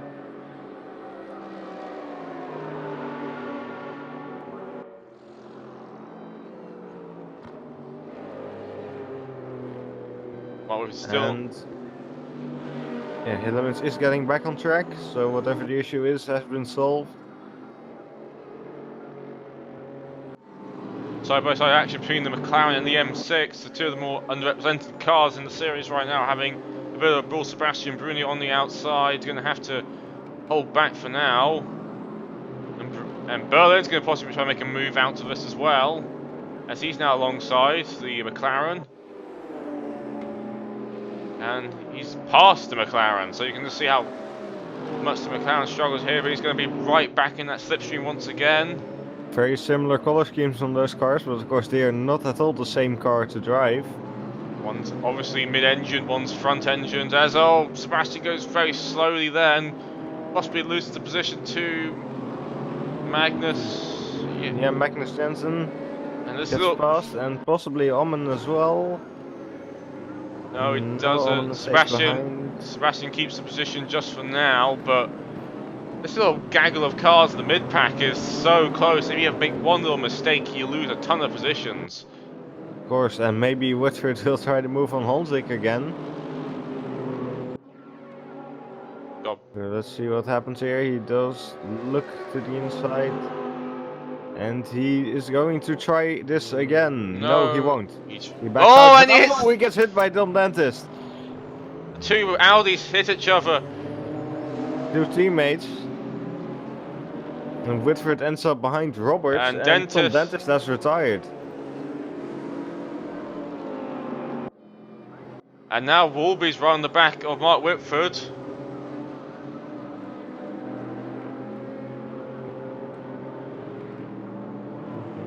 Has Nath dropped down the order again? I think he has. Omen has dropped way down the order now. He's all the way down to 23rd. And indeed, Neff has as well. A few incidents already going on in the first less than 20 minutes of the race.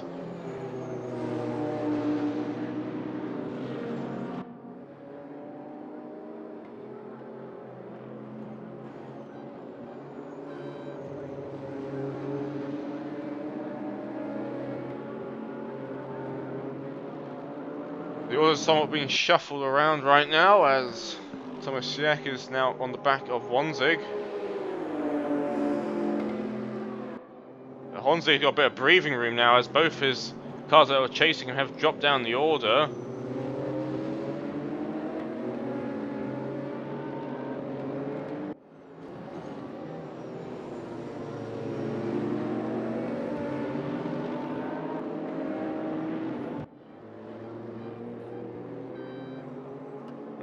Somewhat broken the pack up a tiny bit now.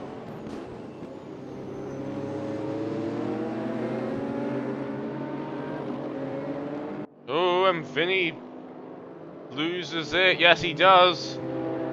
Another car's gone off the track. Loses it into the entry of turn 9. Backenders didn't want to stick with him, and he's lost positions out of that as well. So a lot of incidents already in the first few minutes of the race. Victor Berlin will have a better exit at this point.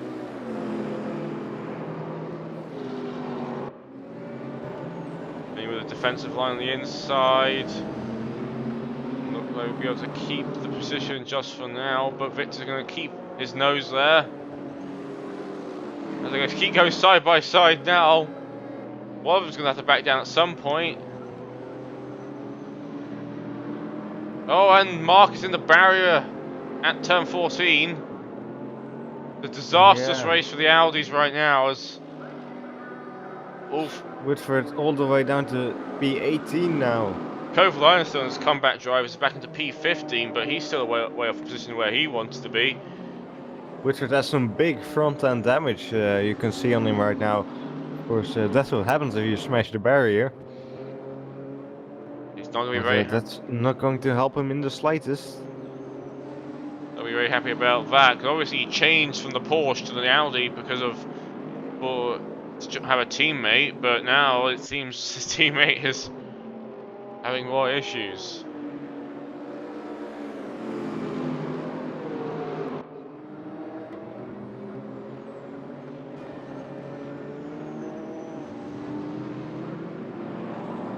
So we've got another retirement, Josiah Jerome. We've got 2 retirements now.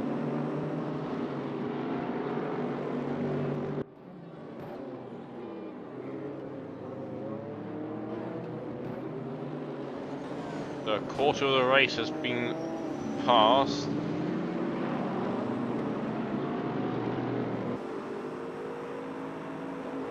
And a lot of the order has been changed up with Vibe, I think, is also retired.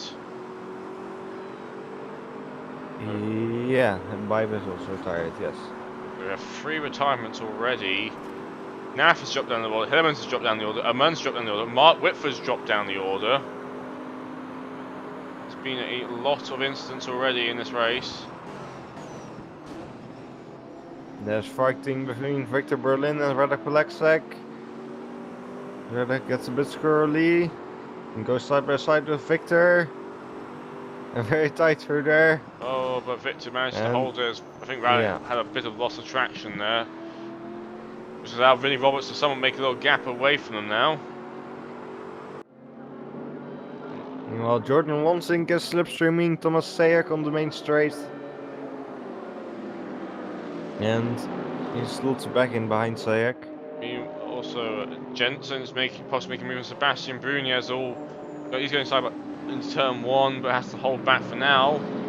Brad being a bit slow as well. Sebastian Brunez to get right on the back of him again.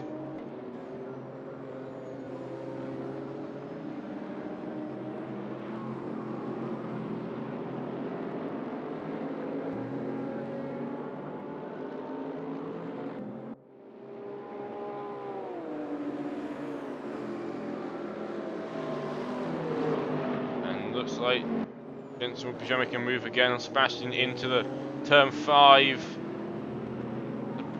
Break very late then, and Sebastian gets past him again. So, and Sebastian's got past Radek as well. So, from almost losing a position to gaining a position out of it. Interesting turn of events.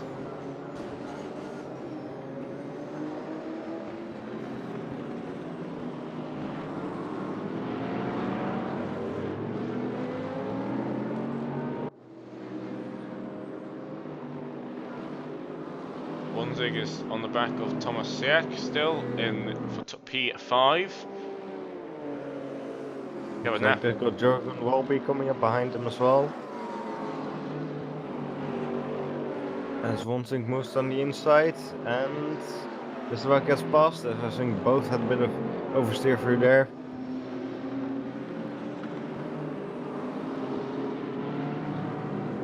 Oh, as Olsen a little look, but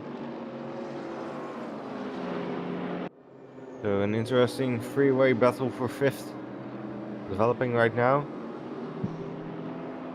And Kovalainen now gets past Jensen as well, so he's now moved up to P14 as he's still on his comeback drive as such from an awful start.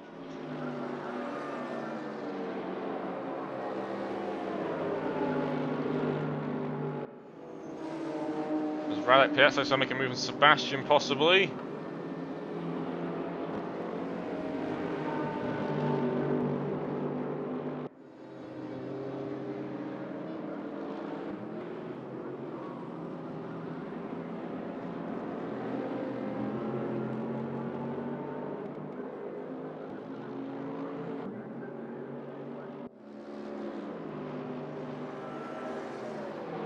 Olsen gets back past Kovalainen, as Kovalainen's going to have to make another move down the inside in turn 5. Can you get the traction now on?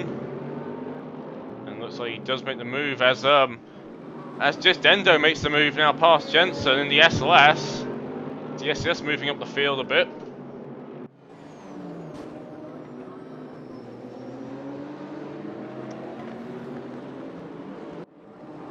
As Vinnie Roberts is now in another fight with Robin Sunderland.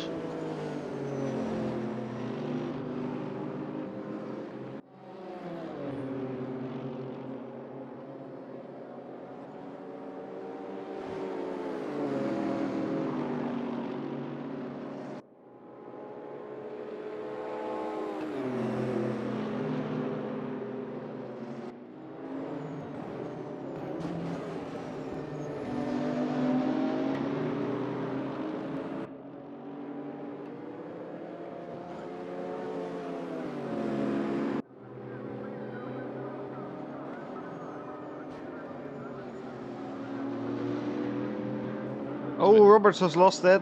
Yeah, he's lost it. He's trying to recover it, and he's spun it at the final corner. And he'll be trying to get back on track. And he's crossing over. No, he's not going into the pits. Looks like he was going. He's down in 17th now. Jorgen Wolby, who really showed up the last minute in practice, has managed to end up in P6 somehow, which is quite impressive. And he's doing what he normally does, which is just have a clean race and end up in P6 out of all positions. So he's doing quite well. He's in a Nissan sandwich right now. Yeah, he has made his way past Thomas Sajak.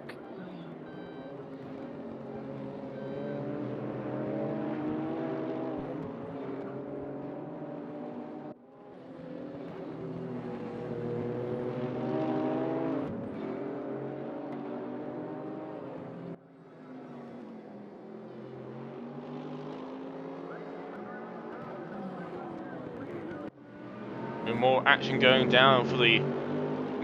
Let's bear in mind the P14 is the first point playing position. You only get 1 extra point. This is for basically barely any points right now. These people fighting down here, but there's still a fight going on.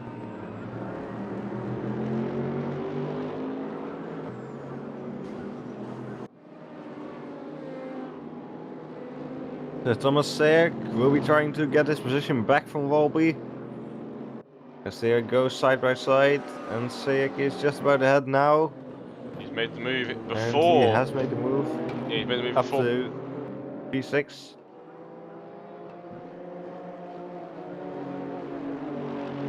Although Robbie might be trying to come back into turn 1.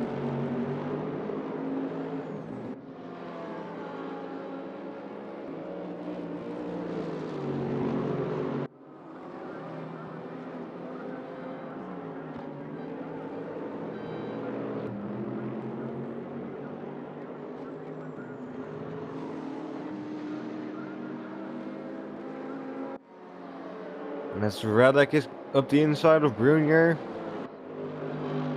into turn 1, looks like he's just about. Oh, they go side by side. Dendo's making the move as well as Olsen does turn somewhat into him and gets forced out wide because of it. And Brunier stays ahead of Polaczek. Dendo's now to defend from Olsen as well. He gets past the Corvette. Dendo manages to make his way up to P13 now at the end of all of that.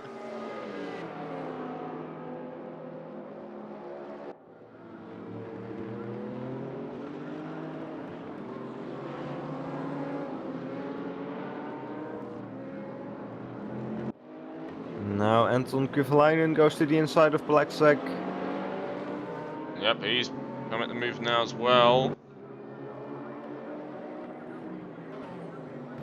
And if we're trying to move on Brunier next. Very quick succession, he's Braking going down the for inside, here. and that's a very clean move by Kovalainen there. Very nicely done, and that's going to possibly make Brunier vulnerable to Polaczek again. You can just show how Kovalainen has got the skills to be a properly fast driver. Unfortunately, he just had that instant start of the race, and now but he is proving his skill right now. So some great overtaking by him, but Sebastian Brunier is going to have another go at him very shortly. Although he does run wide onto the grass and lose a bunch of time there, which is going to make it vulnerable to Polaczek. Radek goes on the inside, and Brunier's going to have to hold it there, and he holds it. Oh, gets a bit twitchy on the exit there, but will stay facing the right direction, and will hold him for a few more corners. But now it's the back straight, and this is where the McLaren's going to really struggle compared to the grunt of the M6. M6 is very quick in a straight line. So let's see what happens now as they are pulling up the hill. He's going to be gaining. Will Radek be able to do anything into turn 1? Looks like he will. Put alongside for now.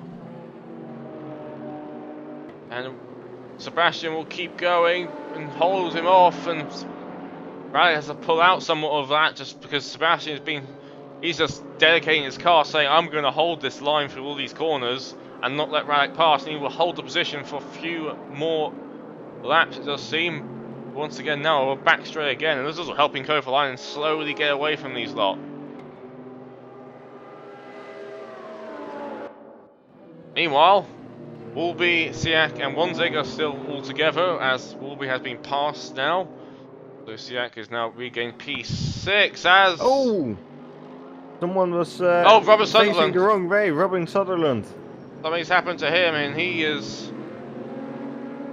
lost a few positions. He's dropped back now as Victor Berlin was the closest car to him.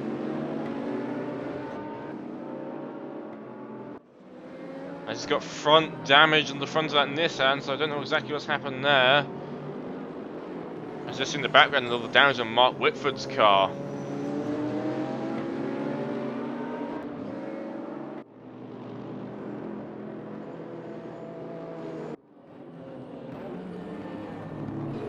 Whitford is getting closer to Roberts though. Roberts still in the back of Act on second. He's looking out, he's trying to make a move possible, but not really be able to make a passing opportunity right now. But every time he does that, he does lose a bit of speed. Allowing Mark Whitford to get slowly closer to him as they ooh. Then he's going to commit it down the inside at turn 12, and he does get a bit of contact, then loses it. Ooh. He's lost it again. He's not having a good time this race. That's the third time I've seen him lose control, and he's possibly going to lose a position now to Steve Higgins. Looks like he will just about stay ahead of Higgins. Steve Higgins, I think, somewhat backed out of him, thinking that you're not really in my class of who I'm racing against right now, so we'll let him get away. This has played to the advantage of Whitford, though, who only has to now get past one car, as Woolby's managed to get past Thomas Sieck up the order. And Thomas Olsen is our first pit stop. We are starting to see the pit stop window open now. It probably makes sense around this point as we hit the 33-minute mark.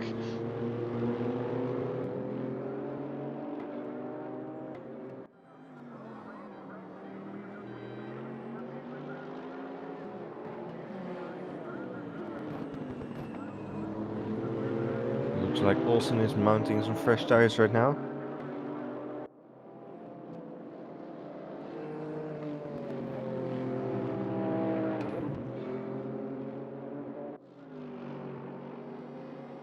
Probably makes sense for a lot of people to take the new tyre option. Olsen is back out on track in last position, of course. That tends to happen when you're the first to pit and you're not high up the grid.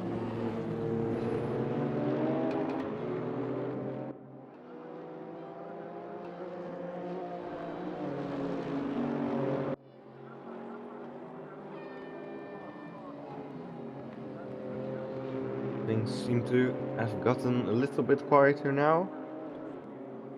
Still some battles happening, but no moves being made at the moment. As I think everyone is preparing for their pit stops. Everyone's been wearing down the tyres a lot in the first stint. And not to mention they use a lot of fuel on this track. A lot of fuel. So, yep. yeah, you're gonna have to pit at some point, otherwise you just run out of fuel.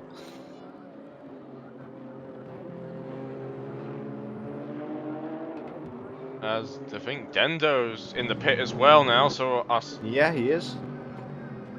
So the SDS is now in the pit.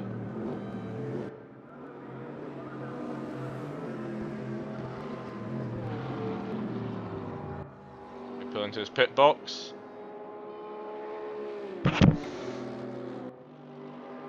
Sebastian Bruni has actually somewhat managed to hang with Kovalainen right now on track and slowly break away from Radek, so saying that, he goes very, very wide. Oh, Thomas Jensen? No, I think that's... I think that's just the timing. I think it's a time bug. I thought you were in the pits then, as... Marcus. Marcus Lawrence is falling through the floor for me, so... It's going quite right. Jan Willem van Ommen is also in the pits. Thijs Dendo is back out.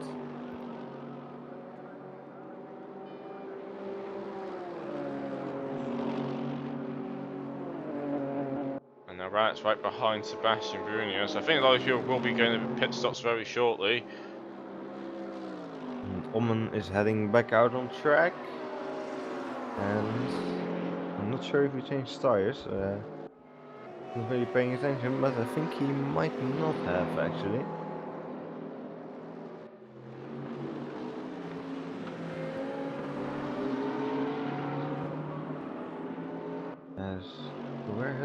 Marcus Lawrence gone? I think he disconnected.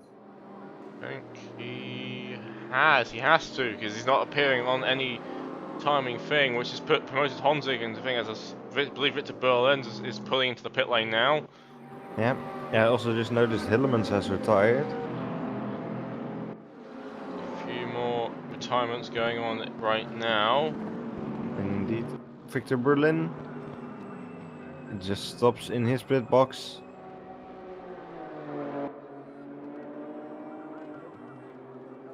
A few more things, dramas and twists and turns this race has to go. As we're only halfway through.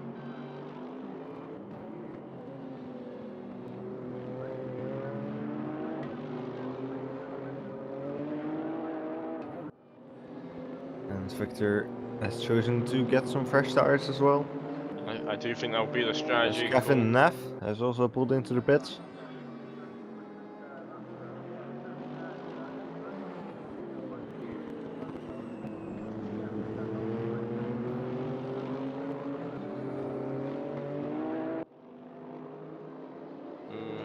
Radek's gone off. Them. Radek's lost it at turn 6. And has fallen behind, so he's lost some positions now. Berlin heads back out on track in 17. As Kevin Neff restarts his engine. I'm assuming he didn't take tyres, and I don't know. He might not have.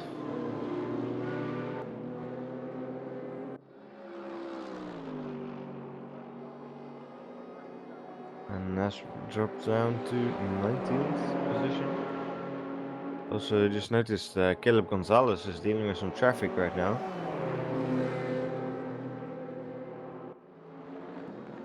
Right behind Omen.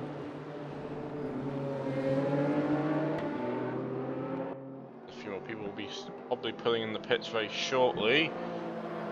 As I believe Wolby's in the pits with Wanzig just in front of him, so they're pitting at the same time. We're gonna fight now who can get at the pit lane quicker. Wolby's down in his pit box now. Engine off. Yeah, Wanzig is also in the pits. Sebastian Brunner as well, as he just drove just now, so a lot of people will be in the pit lane right now.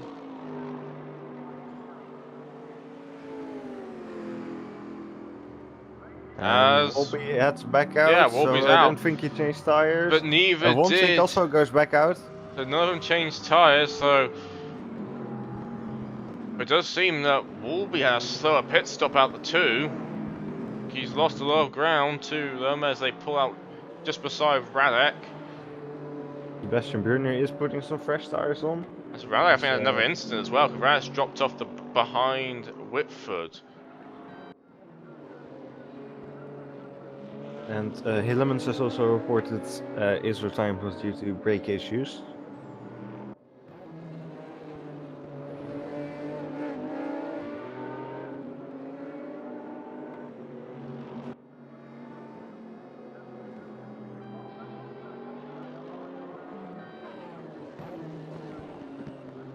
As Bernier rejoins the track now, as he'll be just about passed by Victor Berlin. And he's dropped down to 17th. I think that's Thomas Jensen coming up behind him. So Jensen's also going to have some traffic to deal with.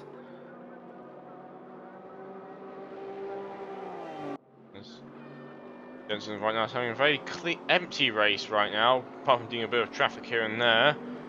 Gonzalez is still hanging around there, but not really gaining, not really losing anything on him, so the question will be when the pit stops will happen, and what happens during those pit stops.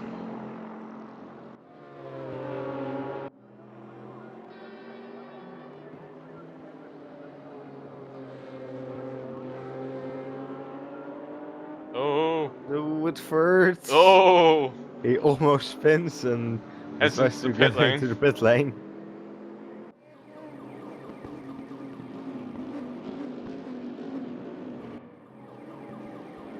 As we see someone else Seka, I believe, is pulling in the pit lane. I lane. think that is Seka. Anton Quiverlainen is also in the pits. few people are pulling in the pit lane now. And Magnus Jensen, also. So yeah, a bunch of people in the pits right now.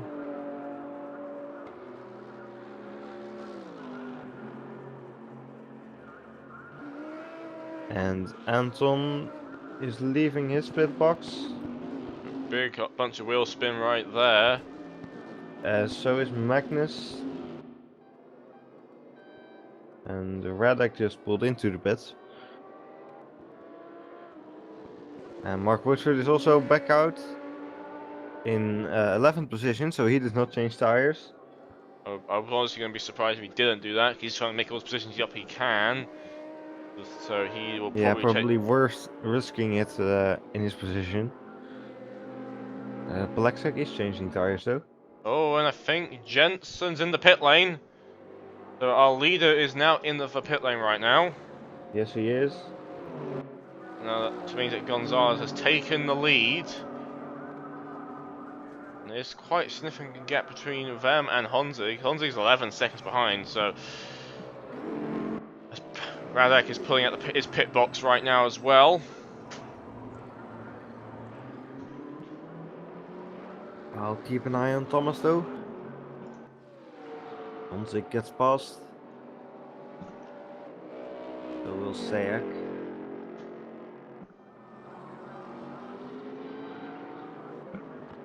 Gonzalez is now heading towards the Corvette, Rich turn 6. Omen is off.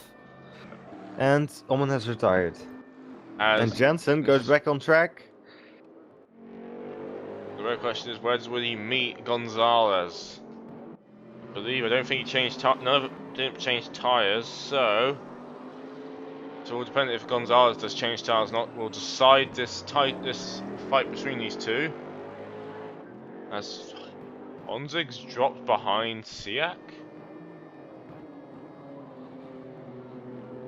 Yeah. So something happened to Honzig. Robin Sutherland and Vinnie Roberts are also in the pit lane.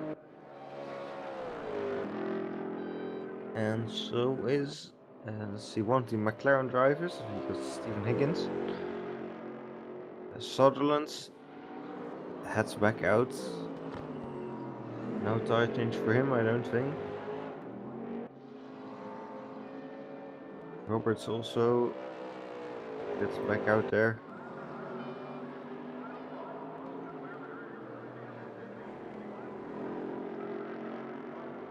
And Higgins is changing tires. And Gonzalez is entering the pits now. Gonzalez has to basically imitate Thomas's strategy to make this work at all. Because otherwise, if he takes tires, he's going to lose positions. So he's kind of forced into taking no tires as his pit stop.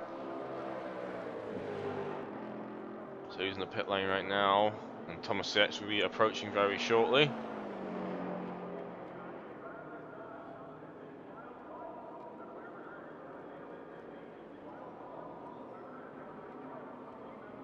And so Gonzalez has fired the engine up, and he's pulling out right now. It's going to be actually fairly close between the leaders. As Honzig is pulled into the pit lane now, as Thomas Jensen is driving past right now. And the gap has not closed at all. It was fairly close then. Yes, Sayak is also in the pits. Both Siak and Honzig are both in the pit lane right now, so these two were fighting on position beforehand. Which, as I believe, another retirement as Honzig's setting off now. Yeah, Thomas Olsen has retired. So quite a few retirements this race. Thomas Sayak also restarts. Just in front. He gets back out just in front of Honzig. And they end up behind Volby. So has Wolby pitted yet? Yes, he has. So I think everyone has pitted now. This is now a race to the finish for everyone with 20 minutes to go.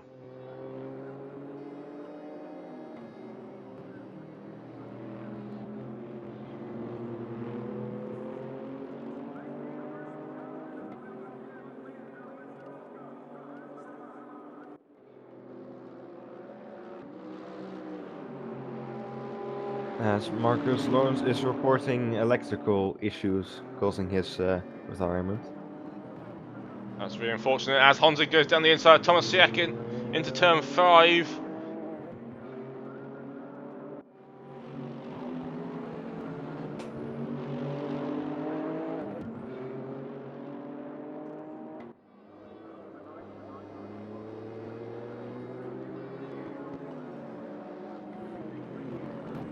So Honzig has now made his way back up into P5. Marcus Lawrence, unfortunately for Marcus Lawrence, this has not helped his championship hopes at all right now. Because now all his rivals are still out on track in decent points paying positions right now. Yeah. I think only Quiverlainen has the mathematical possibility of overtaking him in the championship standings right now, but Quiverlainen, I think he would have to win or come second to do that, and he's in 7th right now, so that's what's happening. So I think Marcus will keep his P1 for now, but it's not going to make him, not going to give him an easy time in the next race, which will be the last race of the season. But we've got Nürburgring, where, well, technically the legal started off as the first ever race was at the Nürburgring. I think it was.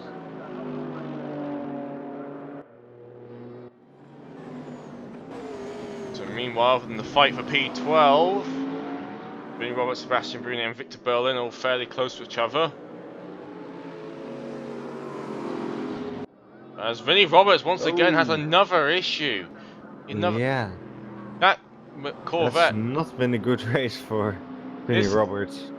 His Corvette, his rear end, does not want to be stuck to the ground at all this race, and No. And that seems to be a common issue for him. He gets very high up, he gets a good pace, but then the rear end just like loses all grip and I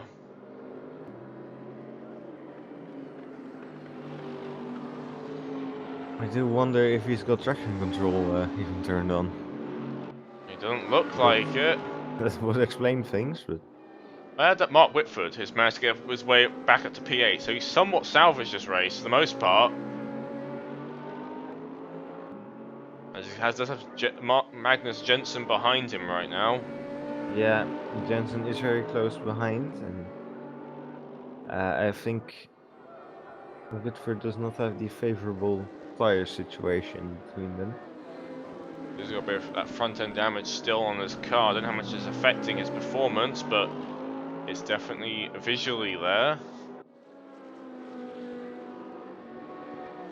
Got 16 minutes to hold this, as that's how many more minutes are left in this race. Meanwhile, Tomasiak and Honzig are pushing still within half a second's reach.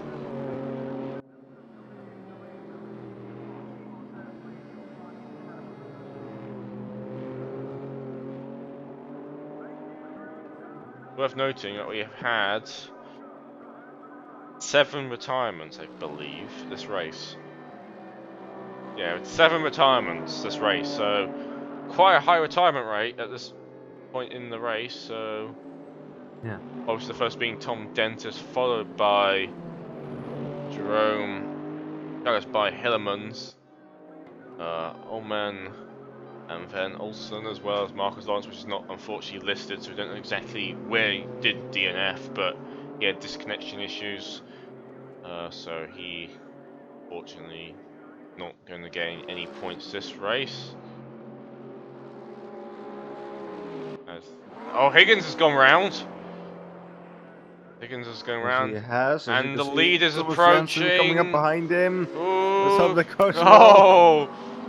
And Jensen does clip a bit of the curb, and the car does lose a bit of traction as Gonzalez is coming past now. Ooh, that was a bit close there, no. None of the leaders wanted to see that in front of them.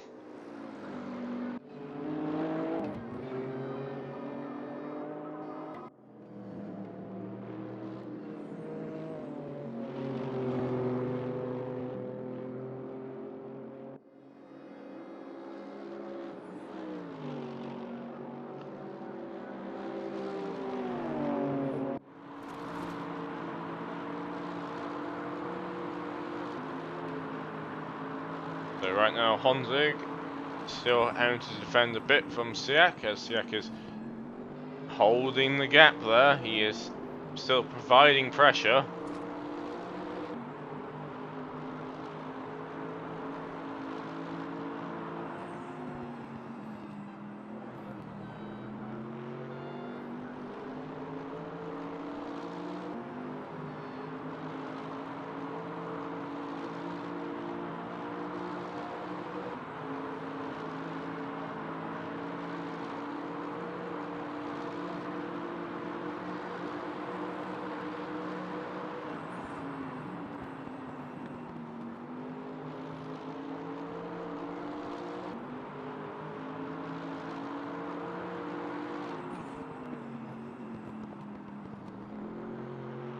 As Jensen is still closing on the back of Mark Whitford. And Victor Berlin's closing the back of Dendo. As Vinnie Roberts is off again. Just caught that. Vinnie Roberts has gone off again at turn 14. He's dropped down to P16, so something is not right there. I can't remember if he took tyres or not, but he's obviously regretting that decision, whatever happened now. He's way down the order. Victor Berlin looks to make the move on Dendo, and he does get past. But Berlin moves up into P11.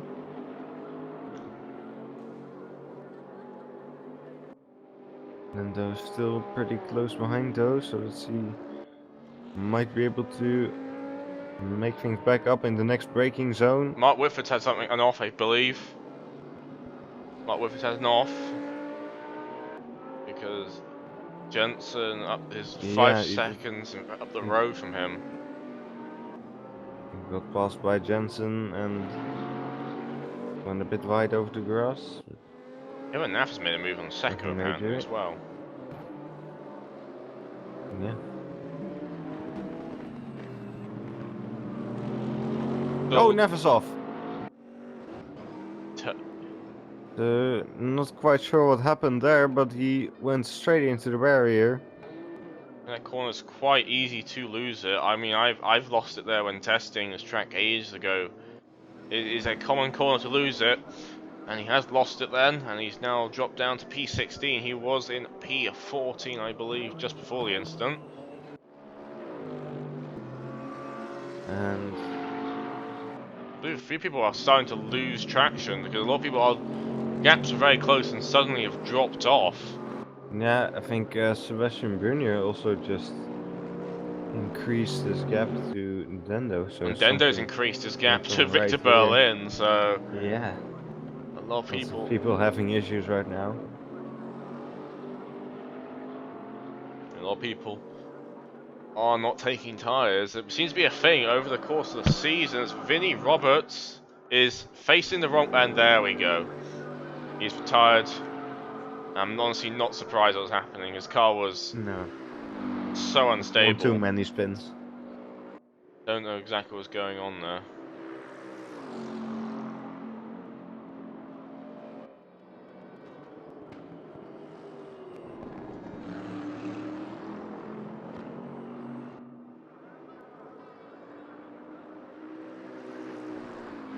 Thomas Jensen is still currently leading this race. He's led every single lap here so far.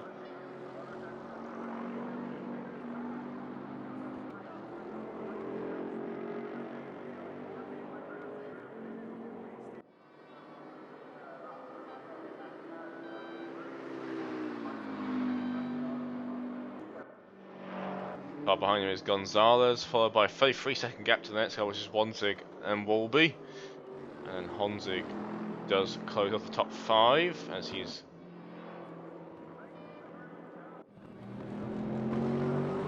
Sebastian Brunier is slowly closing the gap on Dendo. So Dendo does seem to be having some issues with his car with the last 10 minutes to go.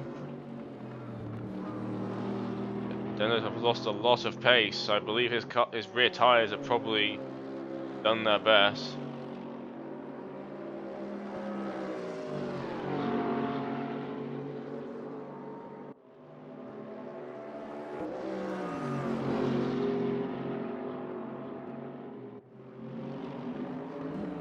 As Sebastian's going for a move on Dendo, and he has made it work.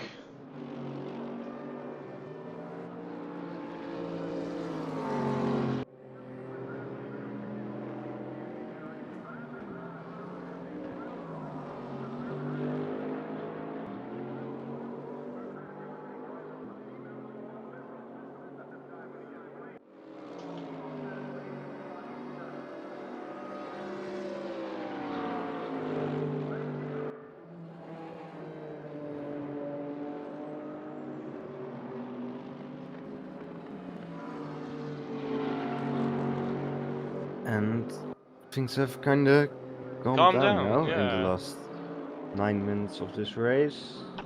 And a lot of people. There's been an awful lot of retirements this race. There's been. Yeah, a lot of people struggling for traction in the final stages of the race, especially. Maybe the taking the tyres would be a better idea. As the retirement number goes up to 8 cars retired this race.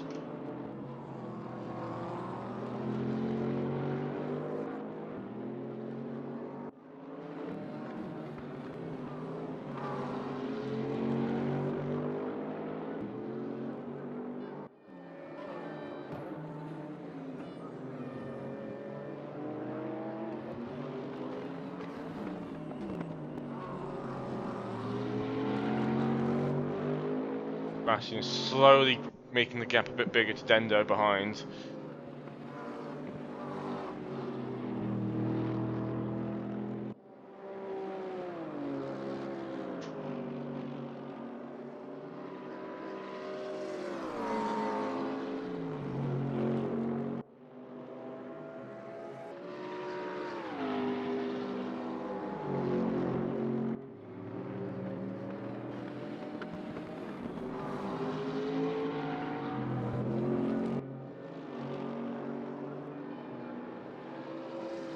I still think the surprise of this race so far has been Wolby, who's currently sitting in P4 right now. Yeah. Just been doing laps upon laps upon laps, and Bonzig's also done pretty well. He's in P3 right now, and somewhat capitalised from all the people in front of him having issues at some point. So he's up in P3, getting decent points for him, and basically sealed the deal for the championship, team championship. I don't think anyone's going to be able to get anywhere close to that.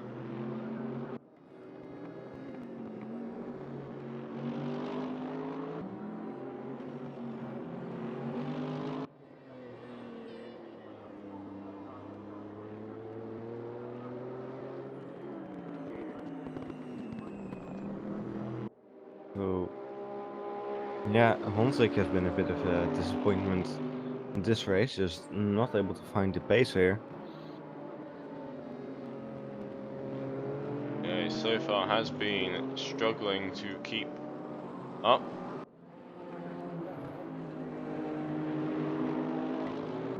Like we might still have a bit of action coming up with Victor Berlin and Robin Sutherland Yep, they are. fighting for P10.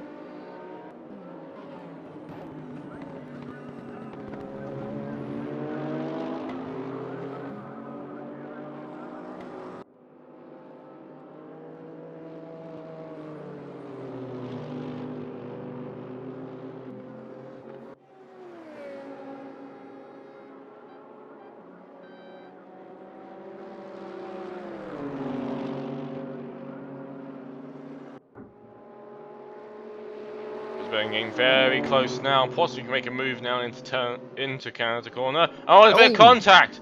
Oh, whoa, whoa, They whoa. hit.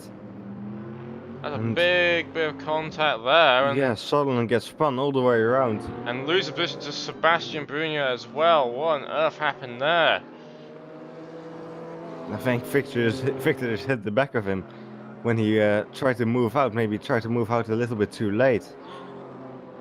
So I think the stewards are gonna have to review that one. We're gonna have the gonna have a review quickly for the YouTube feed just now as they're going to go through, and yeah, this none of them really moved far enough out the way, and then Robin's not helped the fact that the barrier somewhat sticks out there, so.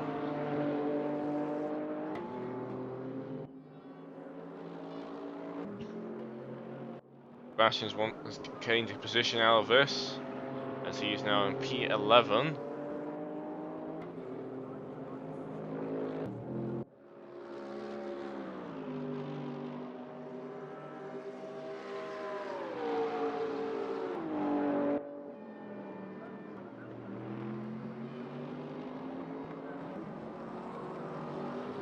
So with 4 minutes and 20 seconds to go, the timing will say that Robert Sutherland moves up to P3, and that's right, no.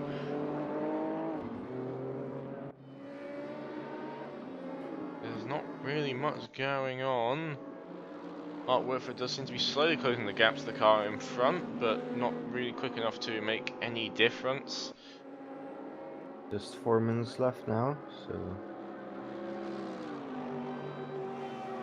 there doesn't seem to be anything special happening. The people trying to finish the race, basically. Yep.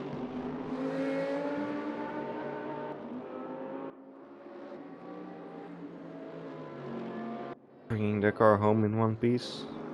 That seems to be the name of the game right now. There's quite a lot of gaps forming now between the drivers.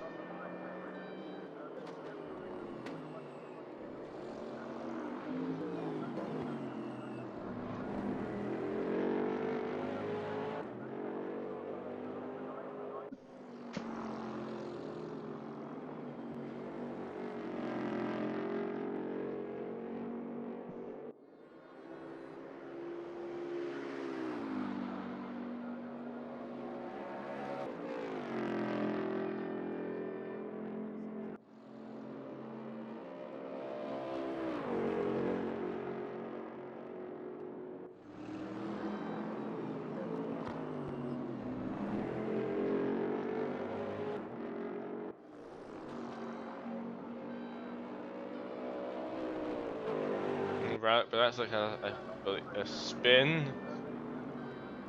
He's had an issue at turn 14. Won't lose any positions out of it, I don't think, because Stephen Higgins is a bit too far back to be an issue.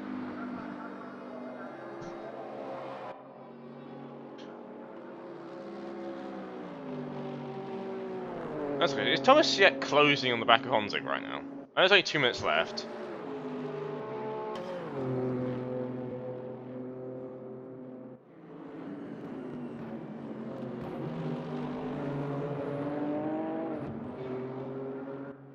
And I think he might be getting a little bit closer, yeah? But I don't think it will be enough time, unfortunately, for these lot to really make anything out of us.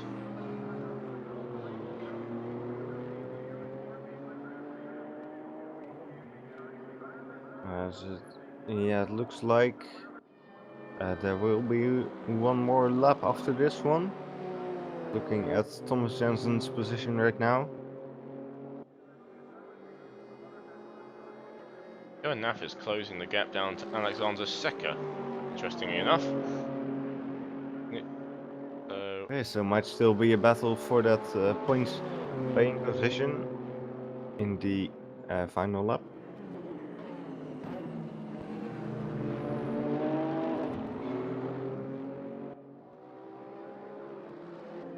With under a minute to go, so only a few more laps to go. Keep saying to go. Well, Kevin is closing very Oh, quickly they're going now, side by and side now, side going by up. side on the straight. Naff would have back to season 2. Naff ran out of fuel on that same bit slope. This time around, he's making an overtake. Hopefully he won't underfuel it again. He's going to be forced to the outside line, but it's forced Runs very wide. wide. Ooh, the car goes all over the Almost place loses on the it. curb. But he's still there. And he's got what I believe is probably be the last lap. I can't really tell where Thomas Jensen is right now on track. Yeah, Thomas Jensen just started a new lap. So this will be the final lap. I can't tell if these guys have been lapped or not. But Kevin Naff is now right in the slipstream, going to go for the outside as Secker takes the inside.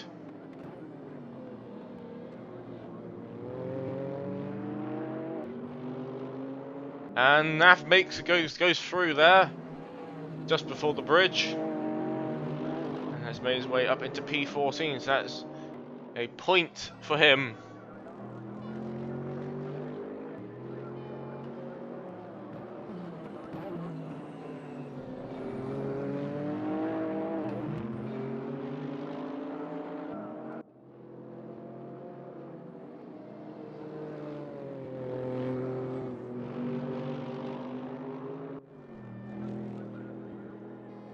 He is definitely extending that gap pretty quickly, so it does seem that one of them does have a lot more pace than the other. Speaking of pace, Victor Burns run the back of Mark. Oh, Mark's Whitford's going Oh, Mark, slowly. He's going slowly. he ran out of fuel. He's pulling I into the think he pit has. lane. Oh no! Oh, Engine yeah, his off. engine is turned off, and he has retired. So just Another retirement. ran out of fuel just before the finish line. That's rough. Road America strikes Very again in rough fuel. race for Mark Whitford. Road America strikes again in terms of fuel consumption. Yeah, Season as 2 was NAF. This time round, Mark Whitford is the one that gets bitten by the snake. Thomas Jensen goes onto the main straight up the hill to take his win here at Road America. As he's flashing his lights and weaving across the line, there's the pit wall, and there we go. Following behind him, not too far back is Gonzalez. Yeah, Gonzalez has stayed pretty close behind, only 4 seconds behind, so very well done for him. Honzig's now coming through turn 12. It will be soon finishing as well.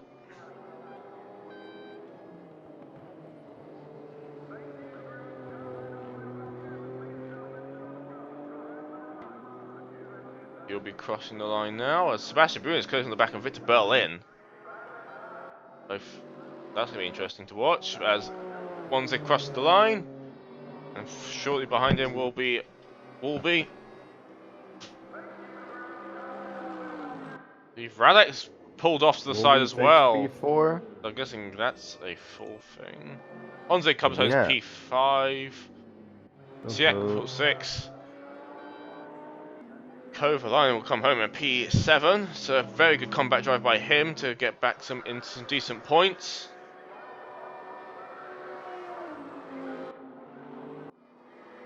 Jensen will come home at P8, and I think Victor Berlin gets overtaken by Sebastian Brun. It's going to be a race to the finish line here, but Sebastian will just take it. Sebastian gets P9. That was a close finish then. Yeah, bit of a drag race at the end. Sunderland will come home. Kevin Neff, Kevin Neff still makes the move on Thijs Dendo. Dendo's going slowly, so I don't know if he's... Dendo, he is going very slowly indeed. No! He's going very slowly, he's going to cut to crawl it. Oh no, not again. Last lap, Going he's got on board, a few... does sound like his engine is off. He's going to maybe just about running. You lose the position to Alexander second, the line's just there. Will he make it? Oh no, no! Oh no! No! Oh! Jensen comes home with the painful. win. Gonzalez comes home as P2, Honzig comes home as P3, Wolby P4, Honzig and P5. Tilsek P6, Kovalainen, Jensen, Brunier, Berlin round off your top 10. That was a painful ending there. Oh. Poor Dendo. That is no, that's not one way you want to end the race. Oh dear me. Road America strikes again.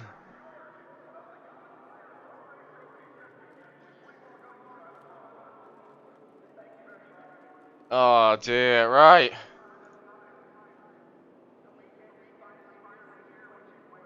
That has been Road America, everyone. What an ending to that race. Like it came down to fuel once again, and I said this again. It happened in season 2 when we ran it. People ran out of fuel then. Famously, NAF ran out on the start-finish ramp. Dendo finished DNF'd literally about 2 meters away from the finish line. Yeah. Ah, I feel so bad for him right now. Right. Moving on. Thank you everyone for tuning in this race. It's been another exciting race once again.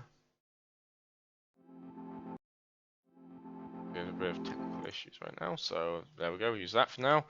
Yeah, thank you everyone for tuning in. I hope everyone's enjoying anything you'd like to add, Erwin. Yeah, I hope you enjoyed that dramatic race. And of course, we hope to see you again next week for the touring car series, which I think will be at the Nürburgring. Yes, it's Nürburgring short. And then the week after Correct. that will So, be the finale of the GT series at the Nürburgring, where it all started a few months back now. so make sure you subscribe for that. And like, so we all know you like the content. And yeah, we'll see you next time. Should be more close racing coming up in the next few weeks.